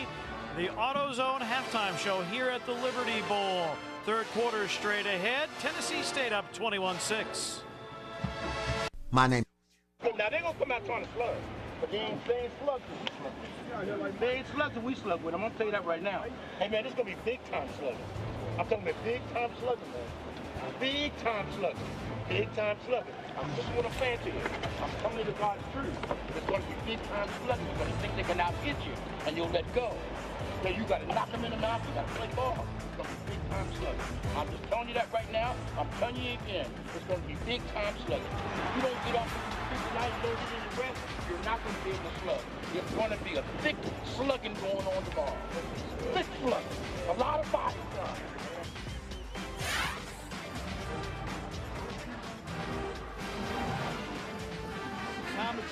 He is talking about some slugging, because there wasn't a whole lot of slugging from Jackson State in the first 30 minutes of play, but Travis Ward, maybe it wasn't slugging, it was more like sprinting to 3 touchdowns and a 21-6 lead. Jackson State, Rod, is in a very unusual position. They were 9-2 last year, with 2 losses by a total of 10 points to Alabama State by 7, by 3 to Grambling. They scored 23 or more points in 9 of their 11 games. They have 6 at halftime, yet to find the end zone. You know, and I'll tell you what, on the offensive side, we're talking Jackson State is scoring points. The thing that jumps out at me is they've probably dropped, I don't have the stat in front, I would dare to say that they have dropped more balls than they've caught today. And you can't sustain drives or score points if your wide receivers are dropping balls at that rate. I mean, I've never seen it before. I mean, they had 4 drops in the first 2 series last week. They come in here in the first half and they have, what, 4, 5, 6, 7, 8 drops. It's unbelievable. Enrico Richardson, just 2 receptions. I did have an interception and a block punt. Joseph LeBeau, only 2 tackles. That's a very low number from him. E.J. Drury, the leading receiver for Jackson State, with 5 receptions. Meanwhile, on the Tennessee State side of things, they're difference makers. And A.C. Leonard had that 1 catch and run of 34 yards.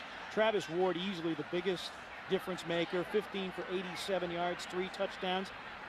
Nick Thrasher's been very, very quiet, but the guys up front have done such a good job that Thrasher really hasn't had to clean up, and everything else has been in the deep half where balls have been dropped by Jackson State receivers. So Thrasher's not gotten a whole lot of business.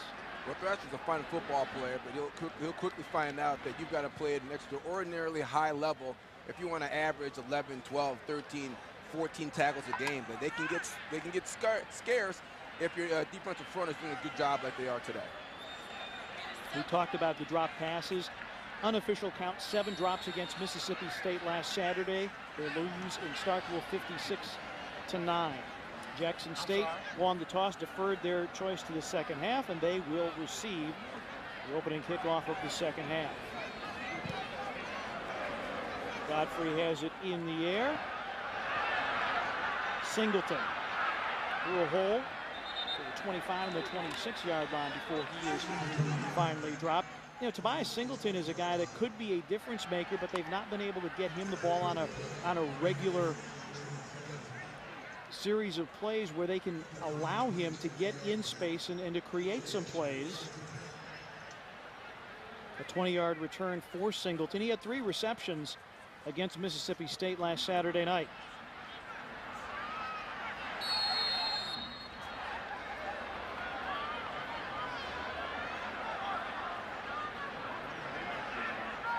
Dedrick McDonald getting the start again tonight. Actually did play in this game as a redshirt freshman, and that out pattern is incomplete. Trying to get it to Drury. Gregory Barksdale on the coverage. Just not a lot of room out there. Tennessee State comes out and plays a cover 3 into the boundary. You're going to have a flat defender. It's going to be about 5 yards or 7 yards off the line of scrimmage. You're playing between the numbers and the sideline. That quick out, there's just no room over there. And Jackson State, the majority of their offensive snaps out of the no huddle, but it really hasn't kept Tennessee State off balance. B.J. Lee in the flat, cut down at the 30-yard line. Picks up 3 on the play. Andrew Taylor coming over from the free safety position to make the stop. Comedy comes out in the second half and wants to attack zone coverage into the boundary with his back and 2 wide receiver set on that side of the field. I'd like to see them work the wide side of the field and try to catch one of these big plays with one of your speed guys like Rico Richardson.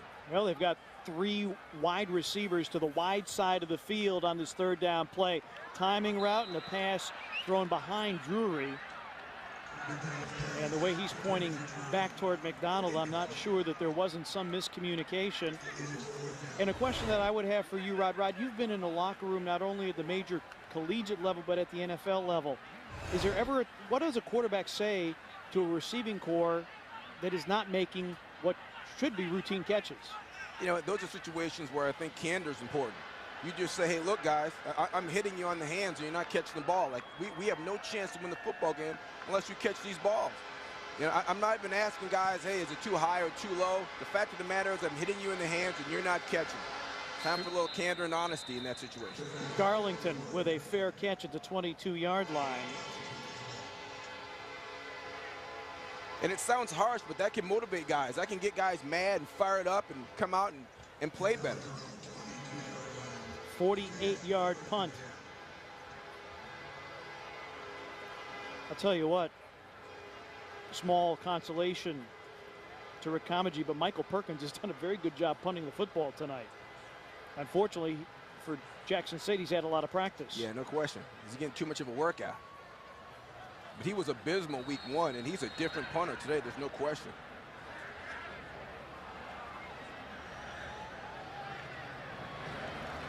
Ward gets to the second level easily and is dragged down at the 32-yard line near first down yardage. Cameron Loeffler making the stop. Watch your nose guard. Boom, right on the ground. Bang, look at that big hole in there. You see that?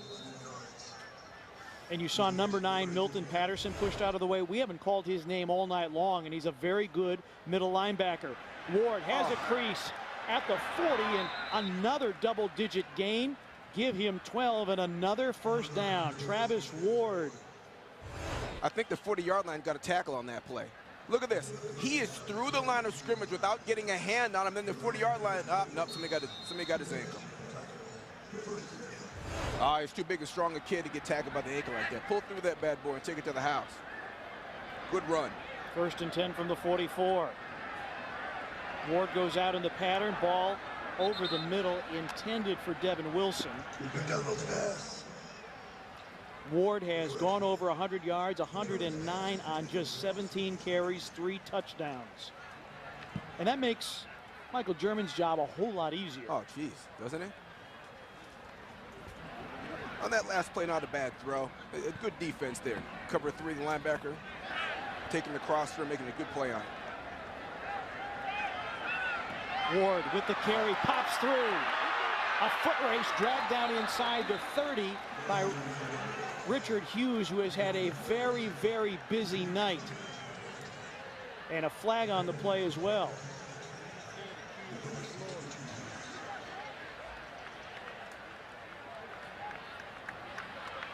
Ward was lobbying for a face mask. Holding on the offense, number 70. 10-yard penalty. Replay, second down. So that wipes out the game. Robert Myers, the starting right offensive tackle, with the hold. Okay, big number 6 is pulling out. That's the hold? No, that's weak. They got the wrong number. That's not on here. Because that's no hold, folks. Sorry. So the ball marched back to the 34-yard line. I remember we did this game last year, Rod, and I said Travis Ward had 5,600 yards in high school, and you cocked an eyebrow and said, is your research correct? That ball thrown into the ground, incomplete. That'll bring up 3rd and forever.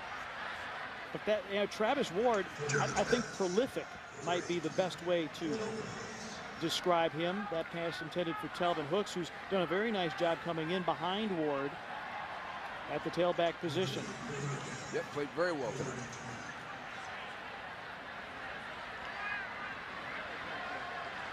I think Ward's a little bit better on that stretch play because he really challenges the outside edge of the stretch run play and then cuts back.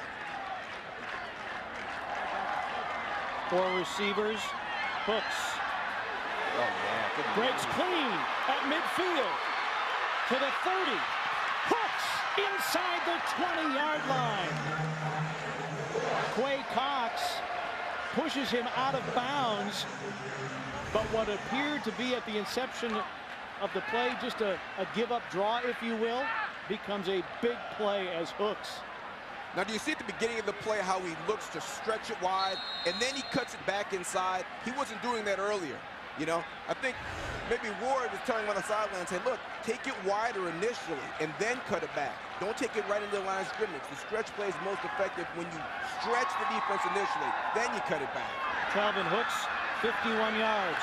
Ward comes in, fresh legs, picks up a couple, is wrestled down. And Hooks with 94 yards on just 8 carries. How's that for a per carry average? Oh! So you could have 2 100-yard rushers in one game. Tedrick Terrell making that last tackle against Travis Ward.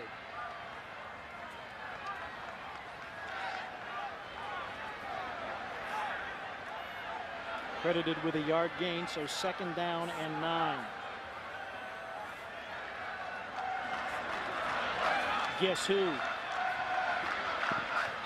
Ward with a bit of a jitterbug move, but Hughes is there to get him by a shoelace.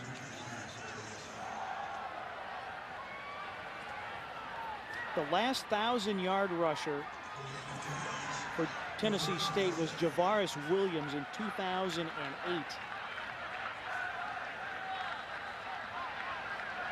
I remember Javaris Williams, good football player.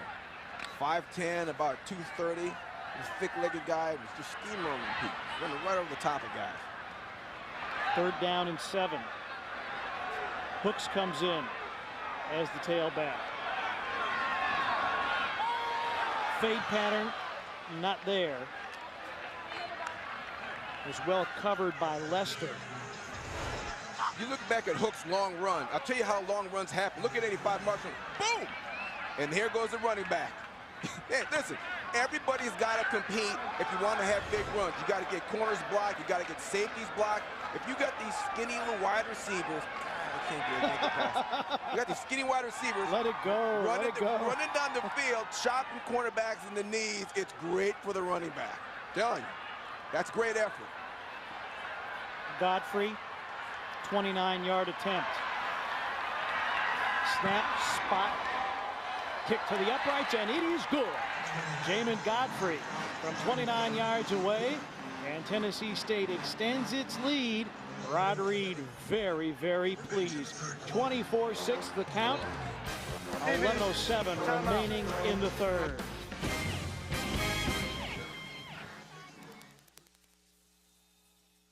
When you were... The 23rd annual Southern Heritage Classic is sponsored by FedEx. FedEx, solutions that matter. By the Memphis Convention and Visitors Bureau. For information on Memphis, visit memphistravel.com. By AutoZone. For the auto parts, accessories, and advice you need, get in the zone. AutoZone. And by Allstate Insurance. You're in good hands with Allstate. Tennessee State with a 24-6 lead. That last drive, 9 plays, 66 yards. In 3 minutes and 1 second, Jamin Godfrey, 29-yard field goal. Well, Rod, this is the point at which Jackson State needs something big. A kickoff return, long pass play. They need something to go right here. Down 24-6. Without question, they need to make a play. Man, that's not it. B.J. Lee is dragged down after a very short return. Andrew Bather, and a flag down on the field. B.J. coming up, cuts right. Maybe a horse collar. Actually, no flag.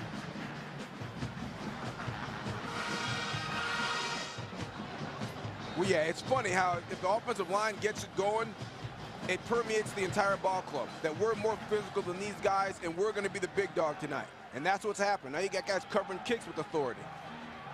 Jackson State was down 35-0. Now there's a flag. Jackson State was down 35-0 to Mississippi State last Saturday night. And facing another deficit here tonight. Prior to the snap, false start, 71, offense, 5-yard penalty, remain first down. Got a flinch? Yeah. Yep. Left tackle.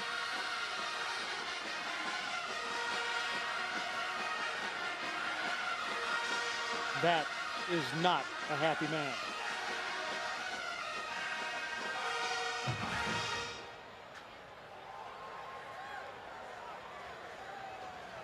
Gooden, lone setback, fumbled snap. Oh. First down, a penalty. Okay. So you move back 5 yards, try it again. We snap and put it on the ground. Oh. Look at his face. Last year they were able to overcome a -15 turnover margin throughout the season to go 9-2. They lost 21 fumbles a year ago. Oh. Again, they also had almost 6,000 yards of offense. Yeah, Casey Terrio can make up for a lot of that, but Casey's not in the Jackson State uniform. Ball comes out after the completion. Tennessee State says they have it.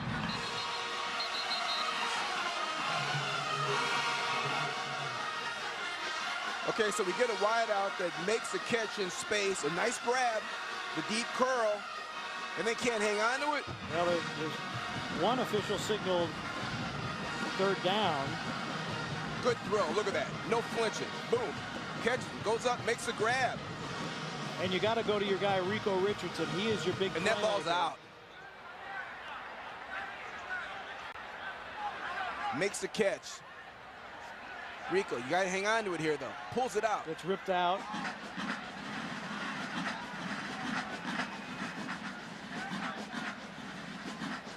Yeah, Greg Barksdale, number 10, pulls that thing out. Great play.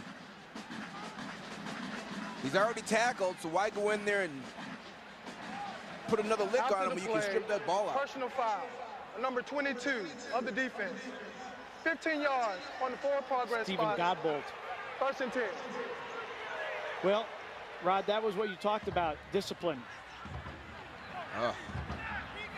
Because you're playing well defensively, but now you give Jackson State, a team that is desperate for something to go right, a first down with a 15-yard personal foul. So let me get this straight. You're about to have the ball 1st and 10 at the 30-yard line plus territory, but instead, you're 5'9", 170-pound corners in a fist fight and causes you 15 yards? Tommy Gooden pile drives forward for 3.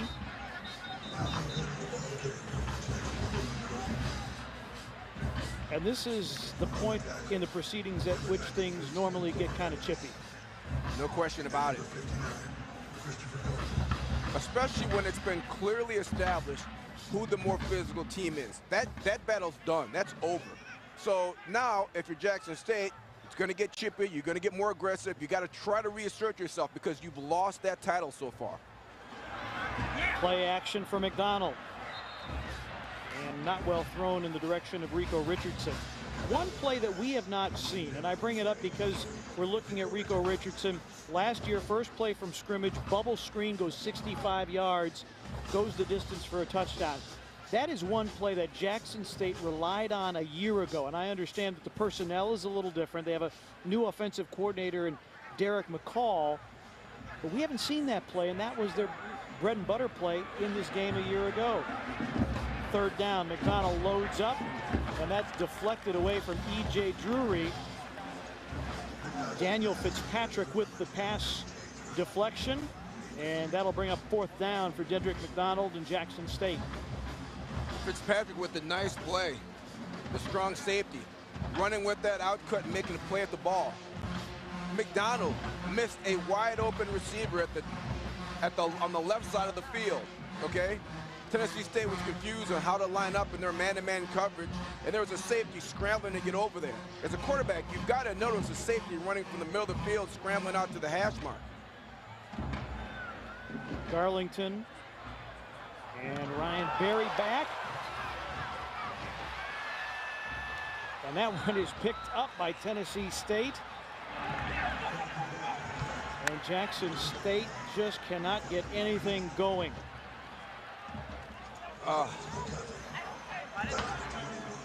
Block punt and the recovery.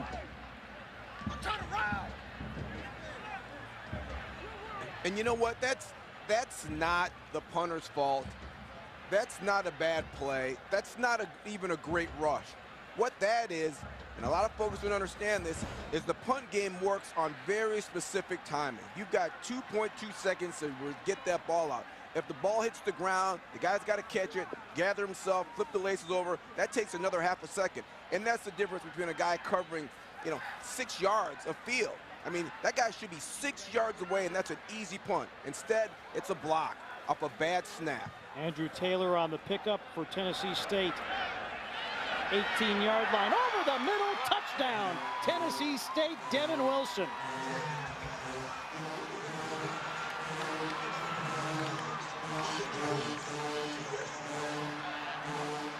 Well, Devin Wilson does a nice job of recognizing this is zero coverage, folks. That means there's no safety in the middle of the field to give you any help.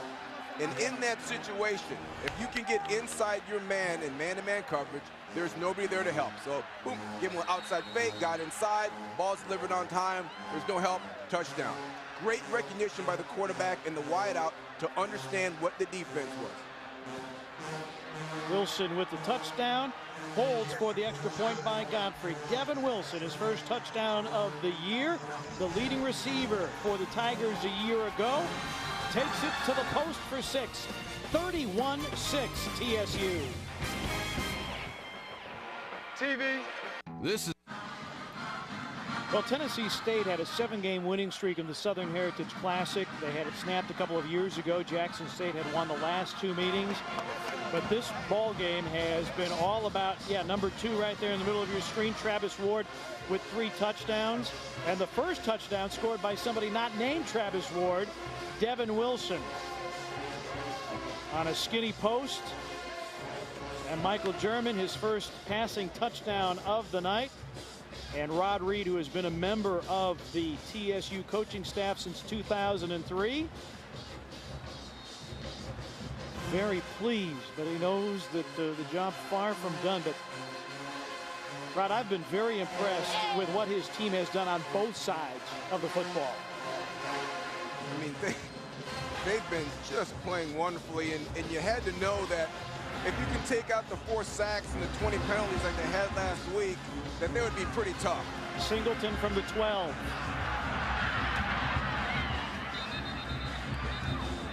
Taken down at the 22-yard line.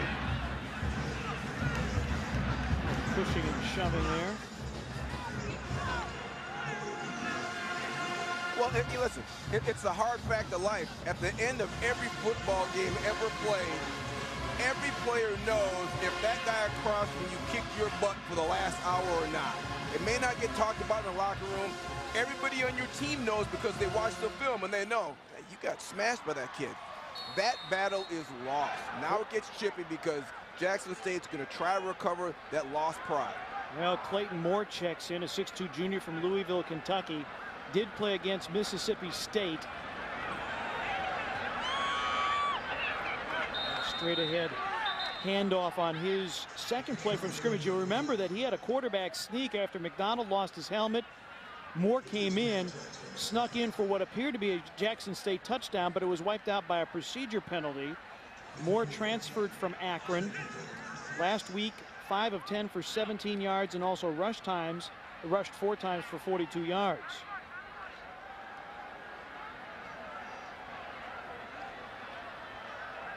Tommy Gooden carried on first down, stays in on second down, and is that ruled a catch or is that incomplete?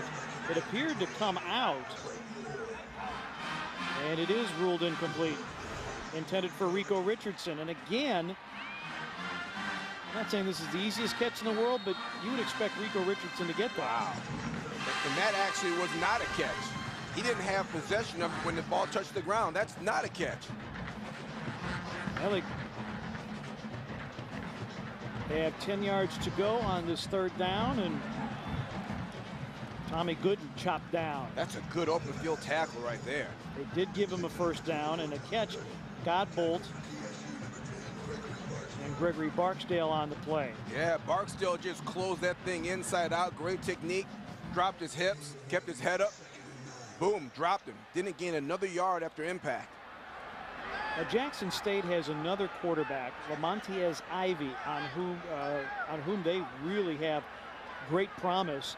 Now, he has the grades to qualify, but right now the paperwork is tied up, so he didn't even make the bus trip. They really think that he could be an outstanding player. Heavy rush off the back foot, flag thrown. Richardson the catch, and he gets leveled, but let's wait on the flag. Daniel Fitzpatrick with a big-time hit on Rico Richardson, who holds on to this pass from Clayton Moore. That's just a good football play all around. Richardson's the best wide receiver in Memphis right now, okay? They run a hitch and go. He beats the corner. Who holds him? There's your flag. Richardson goes deep, makes the catch. Fitzpatrick smashes him like a bug. I love it. That's a good football play all around. Good throw, good pressure on the quarterback, great catch, Holding good route. on the defense, number 22. That penalty is declined. Personal foul. Roughing the passer. Number 8 of the defense. 15 yards added from the end of the catch. Automatic first down.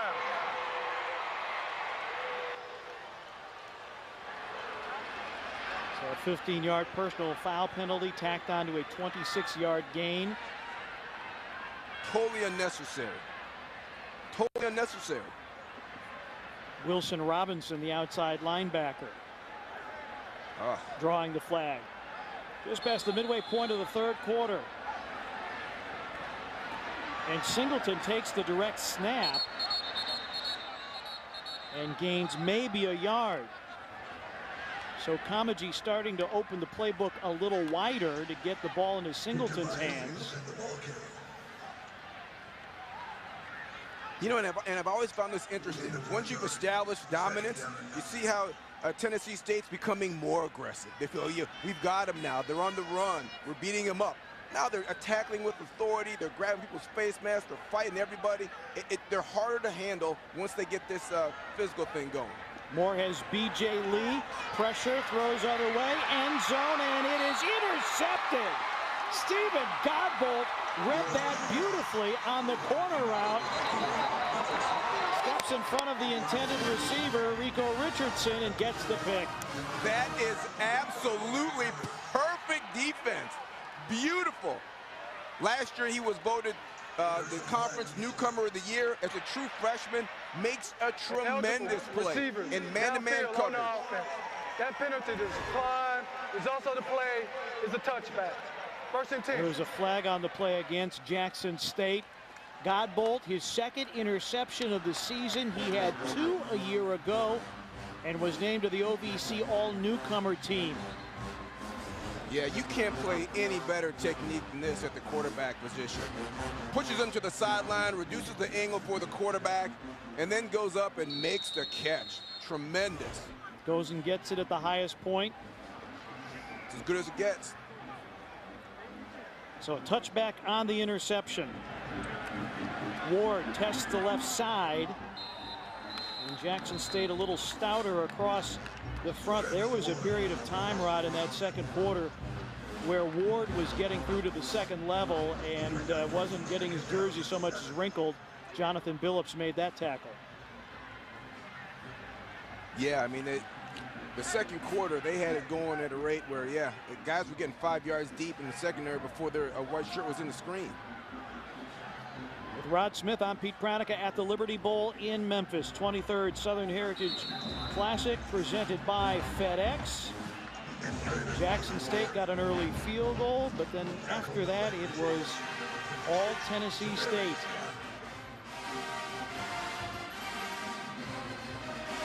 And Travis Ward has led the way with 3 touchdowns on the ground.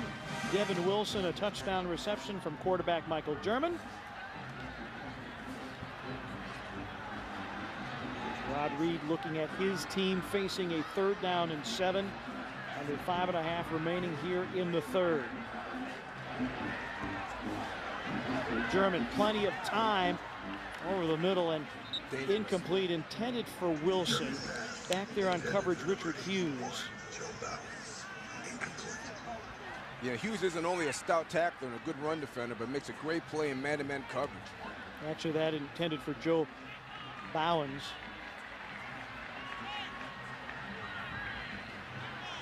So that'll bring up 4th down. Quay Cox back to receive the punt of Jamin Godfrey. Should be good field position for Jackson State. Cox from his 32. And excellent coverage by Tennessee State. Cox never able to turn upfield. It has been a TSU kind of night. Stevenson makes the stop. Your car is everything. Your taxi, your moving van. Tennessee State marching to a 31-6 tune over Jackson State. And a year ago, Casey Terrio, his 2nd Southern Heritage Classic MVP award. Rod, he was just one of the most fun collegiate players to watch. Because he could make plays with his arm or with his feet. Yeah, and I think his best attribute was his brain, his ability to understand defenses, know where wide receivers should be, understand what the defensive back is trying to do in his technique, and just take advantage of a bunch of angles. He was brilliant last year. Ian Rico Richardson, a couple of touchdown hookups. That one bobbled and finally caught. Zachary Pendleton. Again, Clayton Moore on in relief of Dedrick McDonald. Evan Ingram would be their 3rd quarterback tonight. He also saw action against Mississippi State. Pickup of 5 on the play.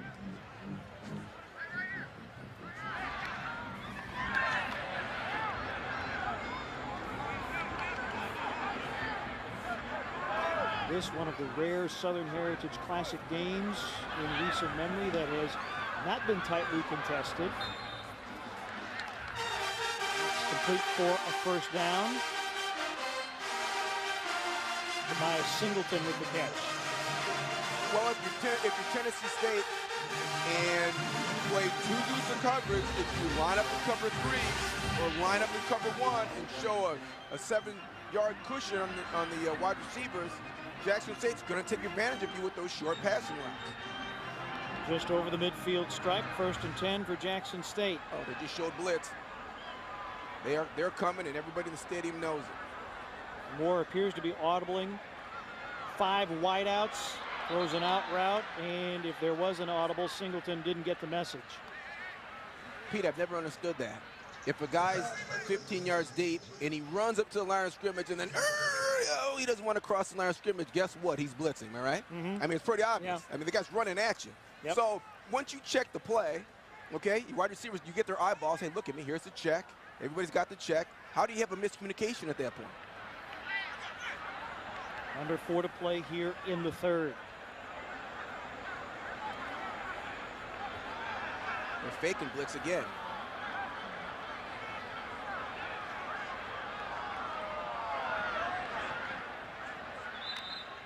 And a catch by Singleton. That'll be well short of 1st down yardage. It'll bring up 3rd down. There we go, though. They show blitz. Quarterback checks, gets his protection right, moves the back to his right, bang, hits it for 5 yards. Nice play, well executed. That's how you beat blitz.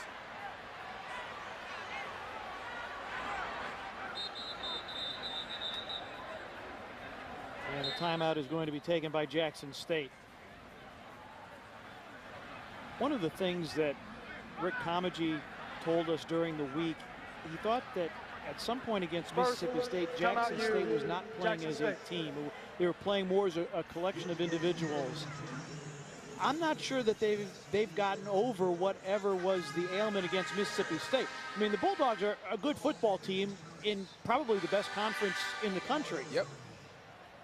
But this is not what I think either of us expected from Jackson State. You know, if they do pass the eyeball test. I mean, when you're standing there watching them walk through, the offensive linemen are big, the defensive linemen are big. They got good size. They move around with good pace and practice. They've got some speed. Richardson's a monster, super quick. The quarterback, McDonald, can make all the throws. And then they get on the field, and somehow it just doesn't come together. At least not yet. It's a long way to go this season, but still have a ways to go to try to figure out their identity. 31-6 the count. Third down and 5 for Clayton Moore. B.J. Lee, the lone setback. Good protection, out route caught. First down, Jackson State. Rico Richardson. Godbolt, who had an interception earlier.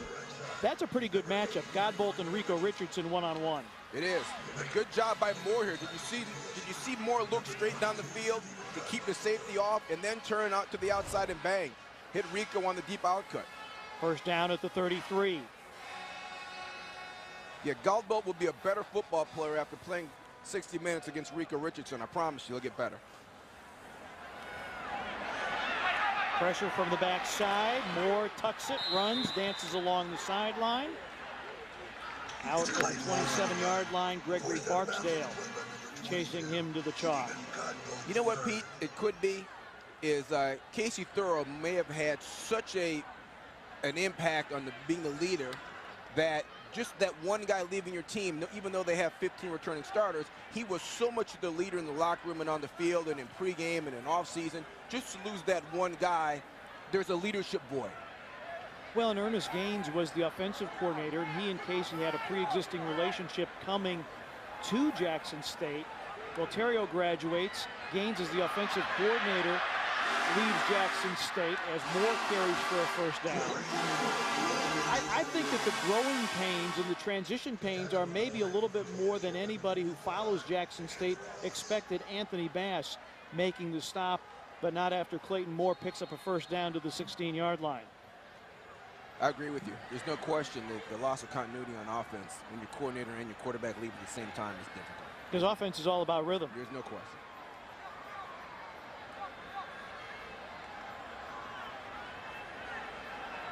Richardson and Drury to the near side. B.J. Lee, the single setback. Moore looking for a fade. Back shoulder caught by Singleton. Pretty play by Singleton on the back shoulder throw, and it's first and goal on the 1-yard line. That's a big-time catch. Look at Singleton move back inside. And nice catch. And Ronnie Vincent might have been guilty of interference anyway. And Moore goes in off left tackle. Touchdown, Jackson State.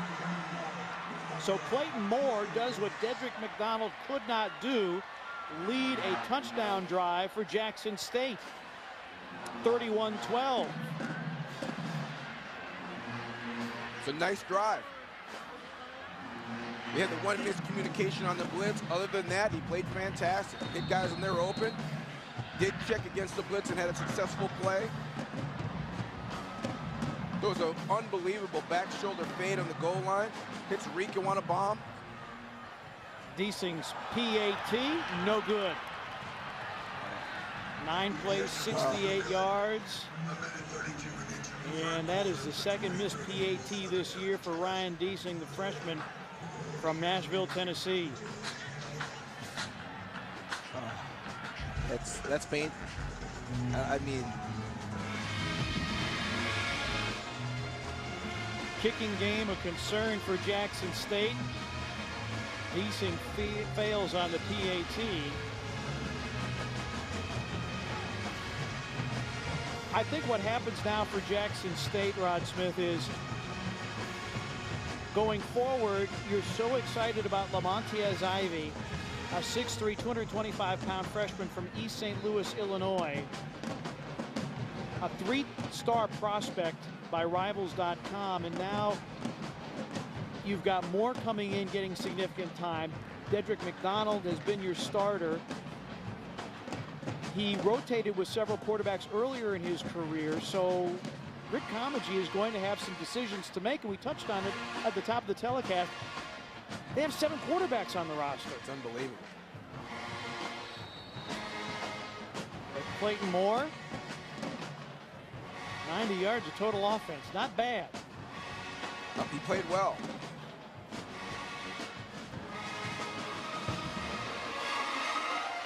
Garlington and Stevenson are back. Garlington inside his own 10. Looking for a blocker, a cutback alley. Across the 25-yard line. Yeah, better cut by Garland there. Committed to stretching the play 100 miles an hour and then make your cutback. 16-yard return. Rod, I think this is an interesting juncture of the game for Tennessee State. They've had trouble with discipline and penalties. They get 31-12. This ball game is yours, essentially, if you maintain your poise and do what you're supposed to do as German steps in under center. Travis Ward. And then the other thing, too, is what do you do with your play call? The balance of run and pass has been good. They've been productive in both areas. You really don't want to change anything, do you? Even though you're up 31-12 late in the third. You got to run it the same way. I have been on a football field and been up 30-10 against the team and lost.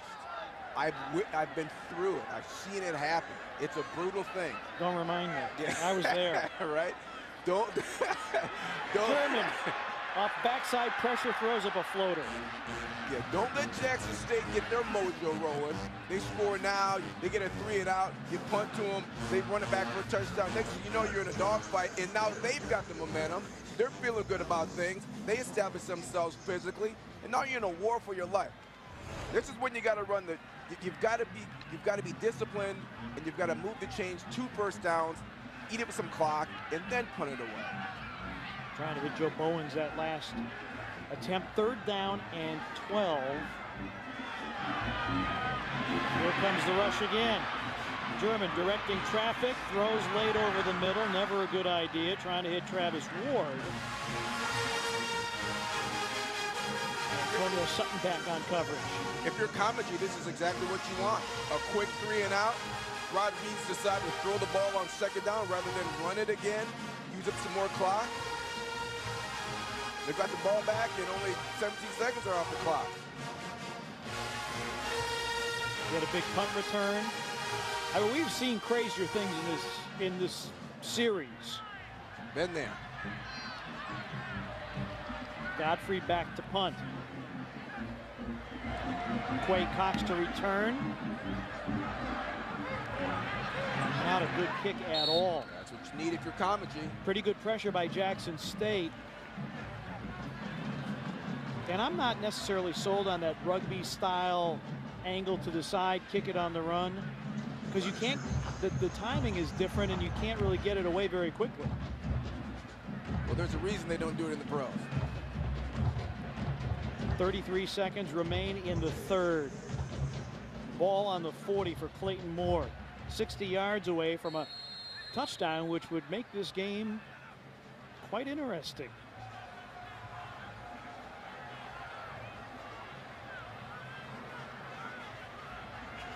Yep, Moore's been hitting his guys.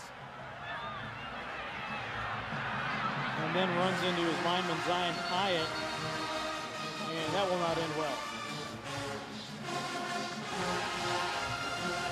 I thought Moore was maybe a little quick in the pocket on that one to abandon the pass. He looked front side. He didn't see a wide open receiver and tucked it and was ready to run. You got to stay in the pocket a little bit longer. Check the backside. There might be a guy running scot-free. Loss of 2 on the play. And the clock has expired here in the third quarter. Tennessee State a 31-12 lead. Is this a momentum play for Jackson State? Can they climb back into this one? 15 minutes remain in the 23rd Southern Heritage Classic presented by FedEx. Fourth quarter of the 2012 Southern Heritage Classic about to unfold here at Liberty Bowl Stadium. Just a perfect night for football, a little bit of breeze. Things have finally cooled off weather-wise here in the Mid-South. Second down and 12 facing the Jackson State Tigers, who also face a 31-12 deficit. Clayton Moore over the middle. Drury, first down. Jackson State, E.J. Drury on the crossing pattern. Barksdale on the tackle for Tennessee State. And a first down for Jackson State as Clayton Moore, coming on in relief of Dedrick McDonald, continues to move the chains. Comagene gets a lot of credit for that first down, and I'll tell you why. He saw cover two, recognized it. Ball fake, draws up the linebacker, bang, hits the crosser. That is a scheme play. Comagene gets credit. Out route, intended for Drury, incomplete. Did he have a chance of catching that, or was it defended? I think I may need to see a replay on this. I thought it was a pretty good ball. I'm not sure if it was deflected or not. Number 27, Harold Watson coming over from the strong safety position to defend the pass. Comagene's not afraid to have his quarterback throw the toughest route in all of football, the deep out cut across the hash. I mean, they've done it about 5 times today. That's a long, dangerous throw. Tennessee State jumped, but Jackson State unable to take advantage of the free play as Richardson is tackled behind the line of scrimmage by Godbolt. Boy, Godbolt has really played a tremendous game. Started 7 of 11 games a year ago, 37 total tackles, couple of interceptions, had one tonight. Offside, on the defense, 5-yard penalty, remain, second down.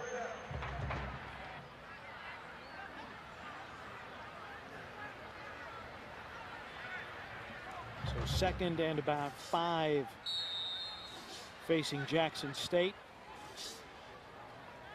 Yeah, I like Godbolt. I like his game a lot. He's playing aggressive, good, sound technique football. And a miscommunication between B.J. Lee and Moore. And Moore comes up a little gimpy. Antonio Harper was there to cover him up. Again, Jackson State's showed a little bit of option, but they haven't shown it all that well. Left knee. That was great discipline by the front for Tennessee State. Not going for that little fake, the option, just sliding down the line and staying square to the line of scrimmage, allowed them to make that play. Third down and 7. The 39 is the line to gain for Jackson State.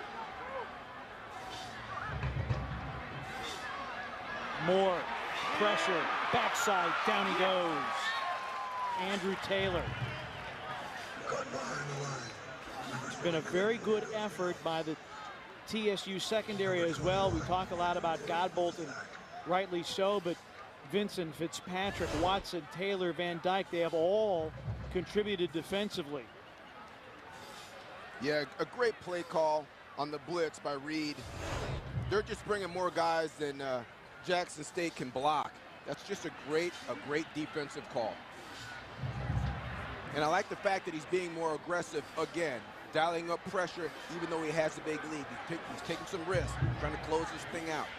Barry and Garlington back to receive the punt. And this is a 60-degree wedge that bounces sideways and will come to rest on the 35-yard line, and a lot of pushing and shoving. Am I being kind? Somebody got smashed around the 30-yard line.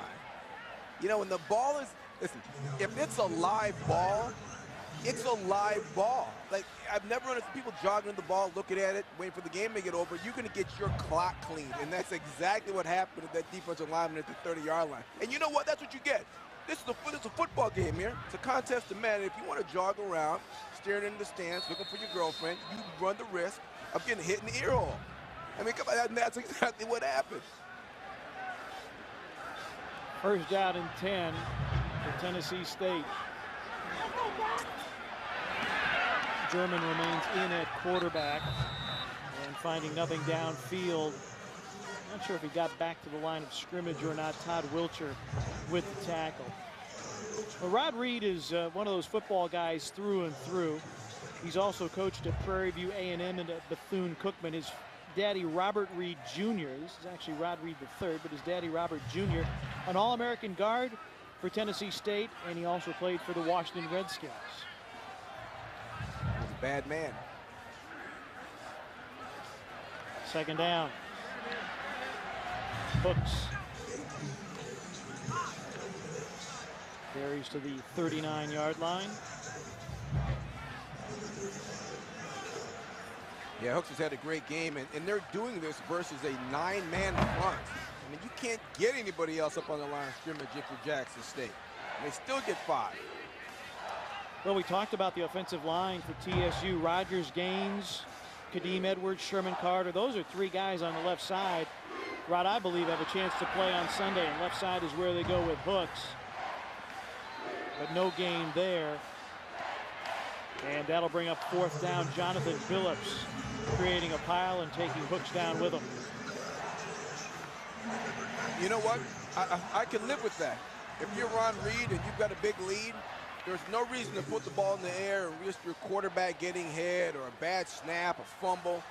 Just run the ball 3 times, take 45 seconds off every play, and punt it away. Your defense has been playing lights out the second half.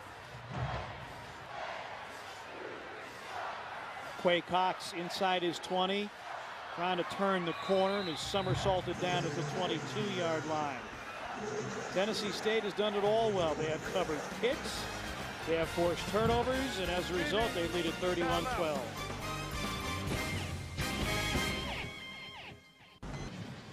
Early 4th quarter at Liberty Bowl Memorial Stadium in Memphis, Tennessee. 23rd edition of the Southern Heritage Classic. And Tennessee State behind 3 rushing touchdowns from Travis Ward. Lead it 31-12. With Rod Smith and the rest of our great crew here at Liberty Bowl Memorial Stadium, I'm Pete Pranica. Jackson State had won the last 2 Southern Heritage Classic matchups. After Tennessee State had reeled off 7 in a row, Tennessee State looking to break the streak and get back on the winning side. Good awareness. Pass caught in the flat. Clayton Moore finding Dunn.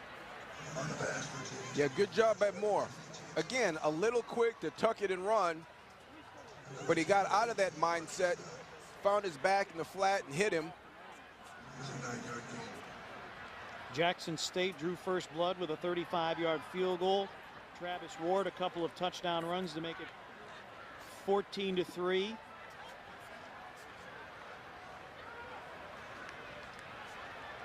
Moore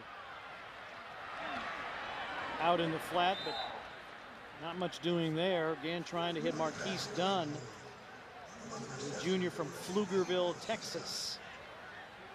Dedrick McDonald started the ball game for Jackson State. He was relieved in the 3rd quarter by Clayton Moore, a junior from Louisville, Kentucky.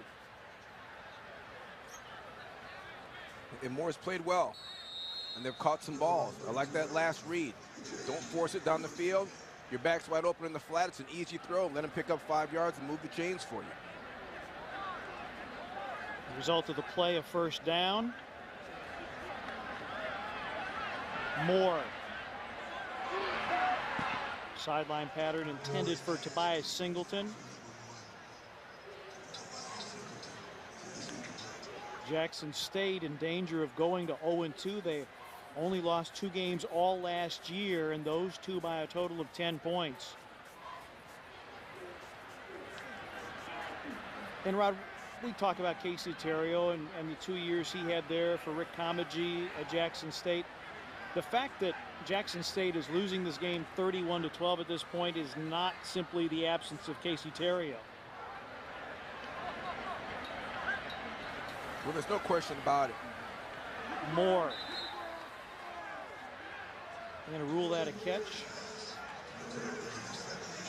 But one of the disturbing pieces about Jackson State, at least for me, is last year, even though they had, the offense and they had the great quarterback, their defense last year was lights out. They gave up 3 yards of rush held opponents under 40% passing. Only gave up 8 passing TDs all year and gave up 4 of those in the first 2 games. Okay? People were 23% on third down against them. And on this third down, pass caught. Singleton across midfield.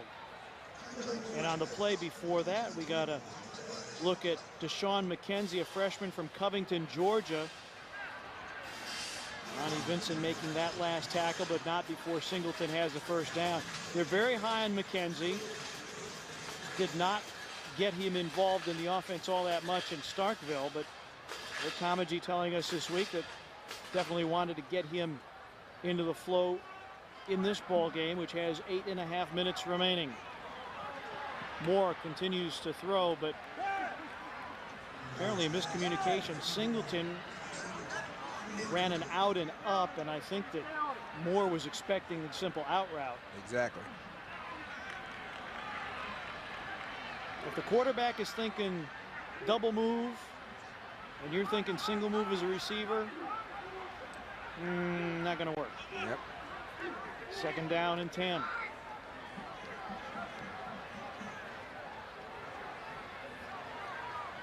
See, the quarterback sees that safety leave the middle of the field. He's going to check off to the kind of pass they want. 5 wide, here comes pressure. Reads it well, throws it, but too far for B.J. Lee. Good read, bad throw. Yeah, he saw it. He saw it, and he got the one-on-one coverage that he wanted. And Reed's still bringing the heat. Coach Reed, I love it. They're not going to play a bunch of zone and let these guys work the ball down the field on him and get back in the game. If he's going to lose, he's going to lose with his 2 young but very talented corners and man-to-man coverage, bringing heat and knocking the quarterback down. I like that style of play. Well, remember, Tennessee State 7 days ago had a 17-0 lead on Florida A&M and let them right back in the ball game and needed a couple of goal line stands to preserve a 17-14 victory. Exactly. Third down and 10. That one caught by Pendleton. Pendleton inside the 40 to about the 39-yard line. Daniel Fitzpatrick, the tackle for Tennessee State. In case you're wondering why we haven't used the nickname for these teams, they're both Tigers. And that will be a first down rush, I believe, for Clayton Moore. Does he have to leave the game? Yeah, I would guess so. The rule is helmet comes off during a play, you must sit for one. Nick Thrasher with the tackle. Now, does that mean Evan Ingram, or is Dedrick McDonald going to come in for one snap? It's going to be McDonald. If you're on the sideline with this rule, Rod, you got to be ready. You better believe it.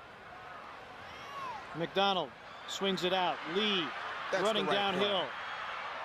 Ball loose. Picked up. Make a miss. Fitzpatrick. No! Fitzpatrick will take it the distance. Ooh. Make him miss and take it to the house.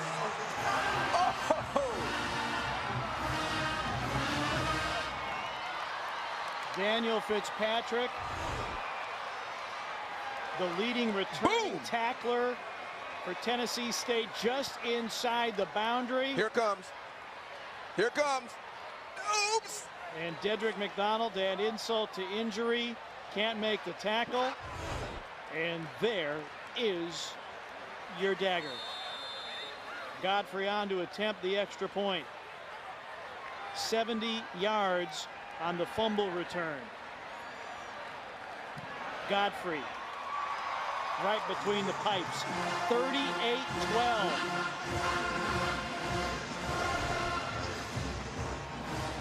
Daniel Fitzpatrick shows some speed, shows some moves, and shows the guns. What's a Tennessee vacation?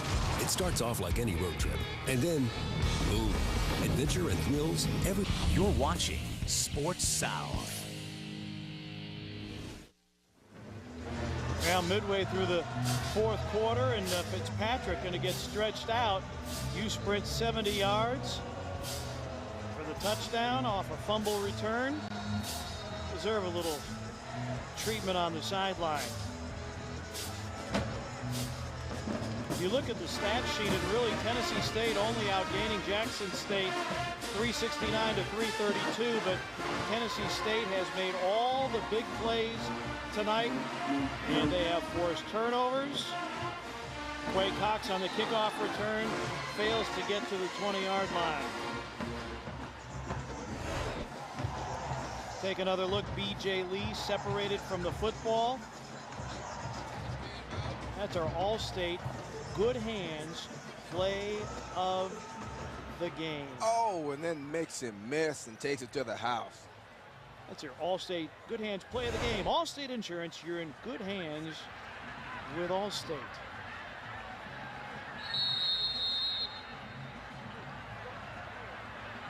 That play will go in the Tennessee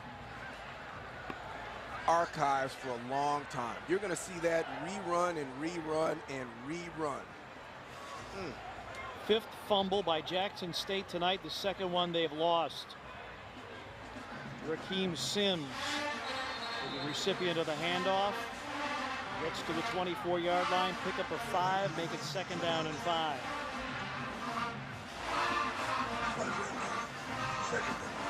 So 2 interceptions thrown by Jackson State and a couple of fumbles lost. Out pattern, good coverage. Young on the reception for Jackson State. Burnell Brooks, the tackle. Jarrell Young, redshirt junior out of Jackson, Mississippi. It's a 1st down for Jackson State. 6.5 remaining in this one. Tennessee State about to go 2-0. Jackson State 0-2 on the heels of a 9-2 season. Moore, room up the middle, headlong dive, gives him 5 yards. Will bring up 2nd down and 5. Well, Moore does a nice job there because there's nobody open in that route. They're running routes right into defenders in a zone scheme, and there's nobody available. That's a good situation where you tuck it and get as many yards as you can.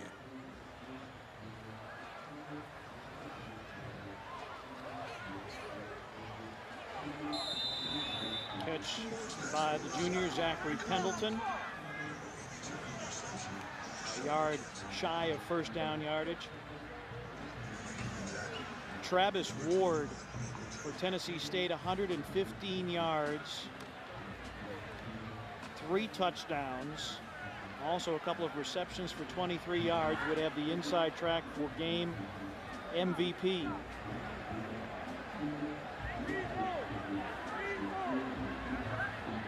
Third down and short. Sims carries for the 1st down. I have to say, Clayton Moore, and really for that matter, I'm not sure Dedrick McDonald looked all that comfortable running the option. And to run option, you have to be committed to it. There's no halfway with running the option. There's no question. They ran it 3 of the first 9 plays of the game, and on 2 of the plays, I thought McDonald was perfect in his read. On the 3rd play, was bungled, and then he never got another shot at it. He didn't have much success with the week 1. And 1 for 3, quite frankly, isn't good enough running the. I mean, 2 for 3 is not good enough running the option. That thing needs to be in the 90th percentile as far as execution on the offensive side if you want to have success. Young with a 10-yard reception. Jaron Guthrie with the tackle.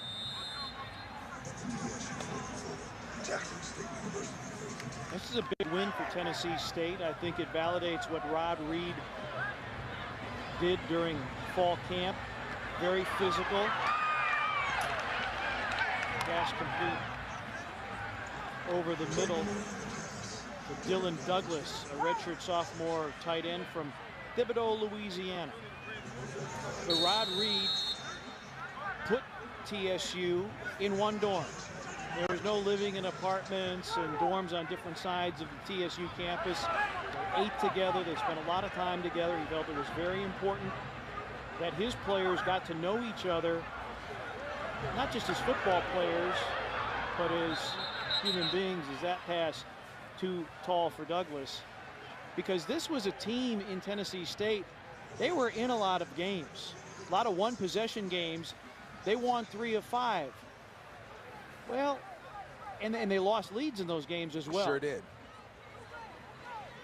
I think from a bird's eye view that Rod Reed's vision, which I happen to agree with, of how to build a football team may be coming to fruition. And that is when we saw him 4 years ago, he said, look, Rod, I'm gonna bring kids in from high schools. I'm gonna redshirt them. I'm gonna turn them into men, watch them get bigger, faster, stronger, and build this thing slowly. I'm not gonna take a bunch of transfers. I'll take a few, but I'm gonna build my team, my organization, basically through the draft. And that's what he's done. He redshirted all of his freshman class last year, excluding 2. That's a mindset. That's a long-term engagement in the kid's development over time. And now, after being there for 3 years, you're starting to see he's got a group of linemen. He's got 3 of them that are pro prospects. He's got a quarterback that's a superstar. He's got 2 wideouts that are big-time players. He's got a defense that's getting after folks. So you're starting to see those freshmen from his first year. Now they're juniors and seniors, and they're playing their tails off. They could be good going forward for a long time. 3rd and 10. Pass too high. And actually, Harold Watson had a better beat on that than anybody wearing a white jersey for Jackson State. 4th down. And Jackson State, field goal does them no good, and they're kind of in no man's land. It'll be about a 47, 48-yard attempt.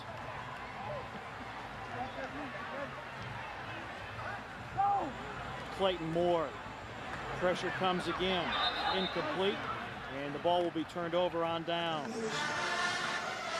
For all intents and purposes, the last gasp for Rick Comegee's Jackson State Tigers. 3:45 remaining. All TSU tonight in Memphis. My name is Bobby Rush. I'm here to talk about raising. I'm not talking about children. I'm not talking about your eyelids. I'm talking about raising the roof. Raising some money. We need your dollars, your support.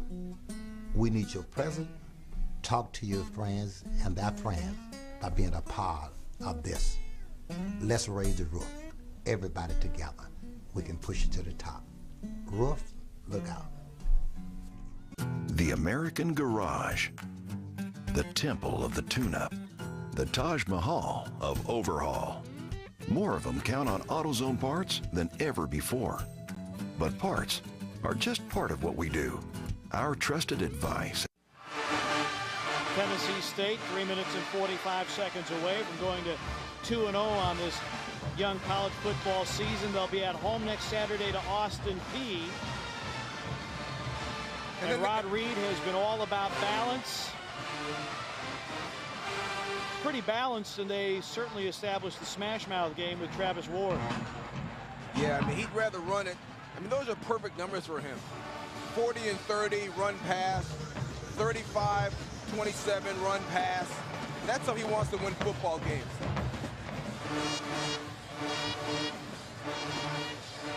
Ryan Berry ran that last play. Holt Claiborne was in for one play as a quarterback, and you're looking at Ryan Turnage, a 6-foot freshman from Mount Pleasant, South Carolina. Yeah, right outside of Charleston. So Turnage getting his first action. Hand off to Berry. Berry has been a kick returner for Tennessee State. And no gain there. Number 3 to play here at Liberty Bowl Memorial Stadium in the 23rd edition of the Southern Heritage Classic. Our thanks to Ross Wooden, who did our stats for us tonight. Hallie Hogan, our spotter. Corey Ventura Harlan, our stage manager. John Tackett, our director. And Ken Neal produced tonight's ball game. Time to undo the pads if you're a starter. 3rd down and 11.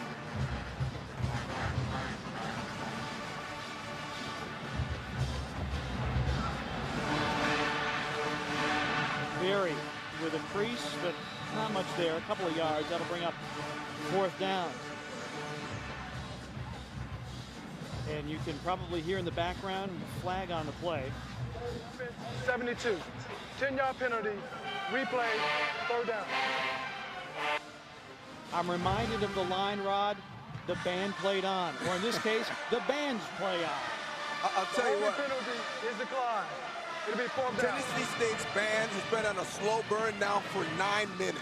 At 9 minutes to go in the game, they decided it was over, and they just played real soft,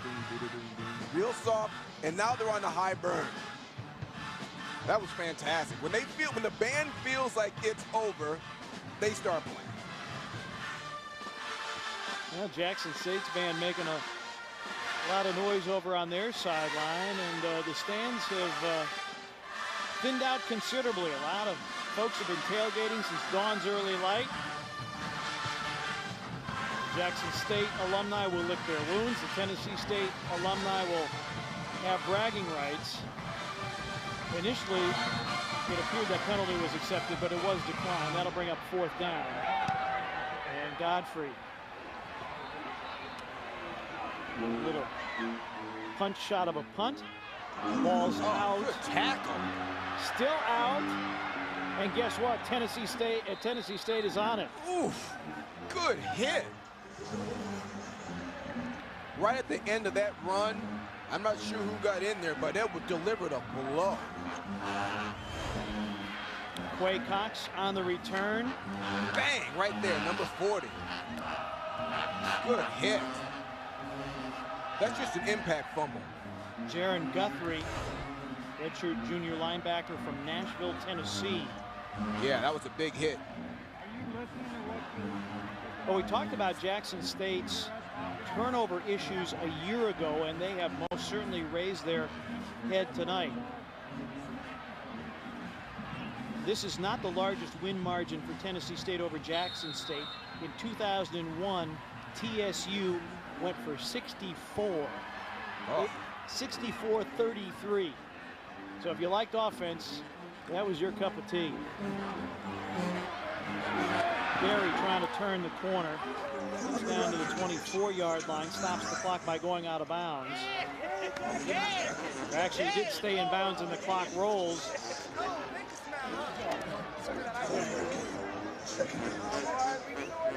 Rod Reed got the bath. They hit him with the Gatorade.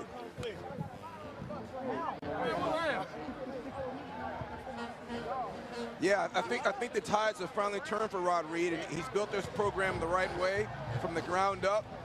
He's got his kids have been redshirted, working in the weight room, working in the classroom, getting prepared, maturing, and now you're seeing the results of it. This could be his finest team, and next year's team would be even better. 2nd down and 6. Berry pile drives his way inside the 15 for a 1st down. And this was a Tennessee State team, Quay Cox making that last tackle. This is a Tennessee State team that I thought was very, very disciplined. A couple lapses, but after 20 penalties last week, this is a team that has come out very, very, very focused. And they did the job for 60 minutes tonight as we now roll to 36 seconds remaining. I wonder if Travis Ward's going to have something new for us on YouTube in the coming weeks. Throw to the end zone, incomplete. Okay, no reason to throw the ball there. I'm sorry. Come on. Well, you don't throw. I mean, don't throw the ball there. Yeah, run it up the middle, and everybody stays safe. Listen, don't throw any dirt on Jackson State yet. Okay, their defense was lights out dominant last year, and they have 8 guys back. Okay, so something's missing. There's a cog missing, but they can fix that. They can become that dominant again. I still like McDonald. McDonald hit receivers all day long. With a little bit of work, they can get that offense rolling pretty good, pretty quick. I would not put dirt on them yet. Those guys could easily win 7 games, 8 games this year. To the end zone to Bather again, incomplete. Yeah, I'm not sure you want to take another swing at Jackson State, because you will see them next year. Yeah. Throwing passes at them.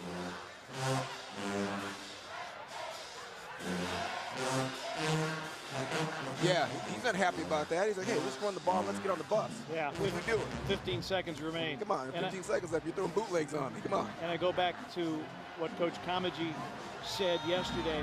I hate losing more than I like winning. And outside of a 3-0 lead, Tennessee State's been in the lead. Devarius Connor with the takedown, and that will do it. Rod Reed and the Tennessee State Tigers, a 38-12 victory over the Jackson State Tigers. There may be another bath coming for somebody. Ah, there it is. Look out. 38-12, Tennessee State. My name is Bobby Rush. I'm here to talk about racing. The 23rd edition of the Southern Heritage Classic, presented by FedEx, goes to Tennessee State 38-12.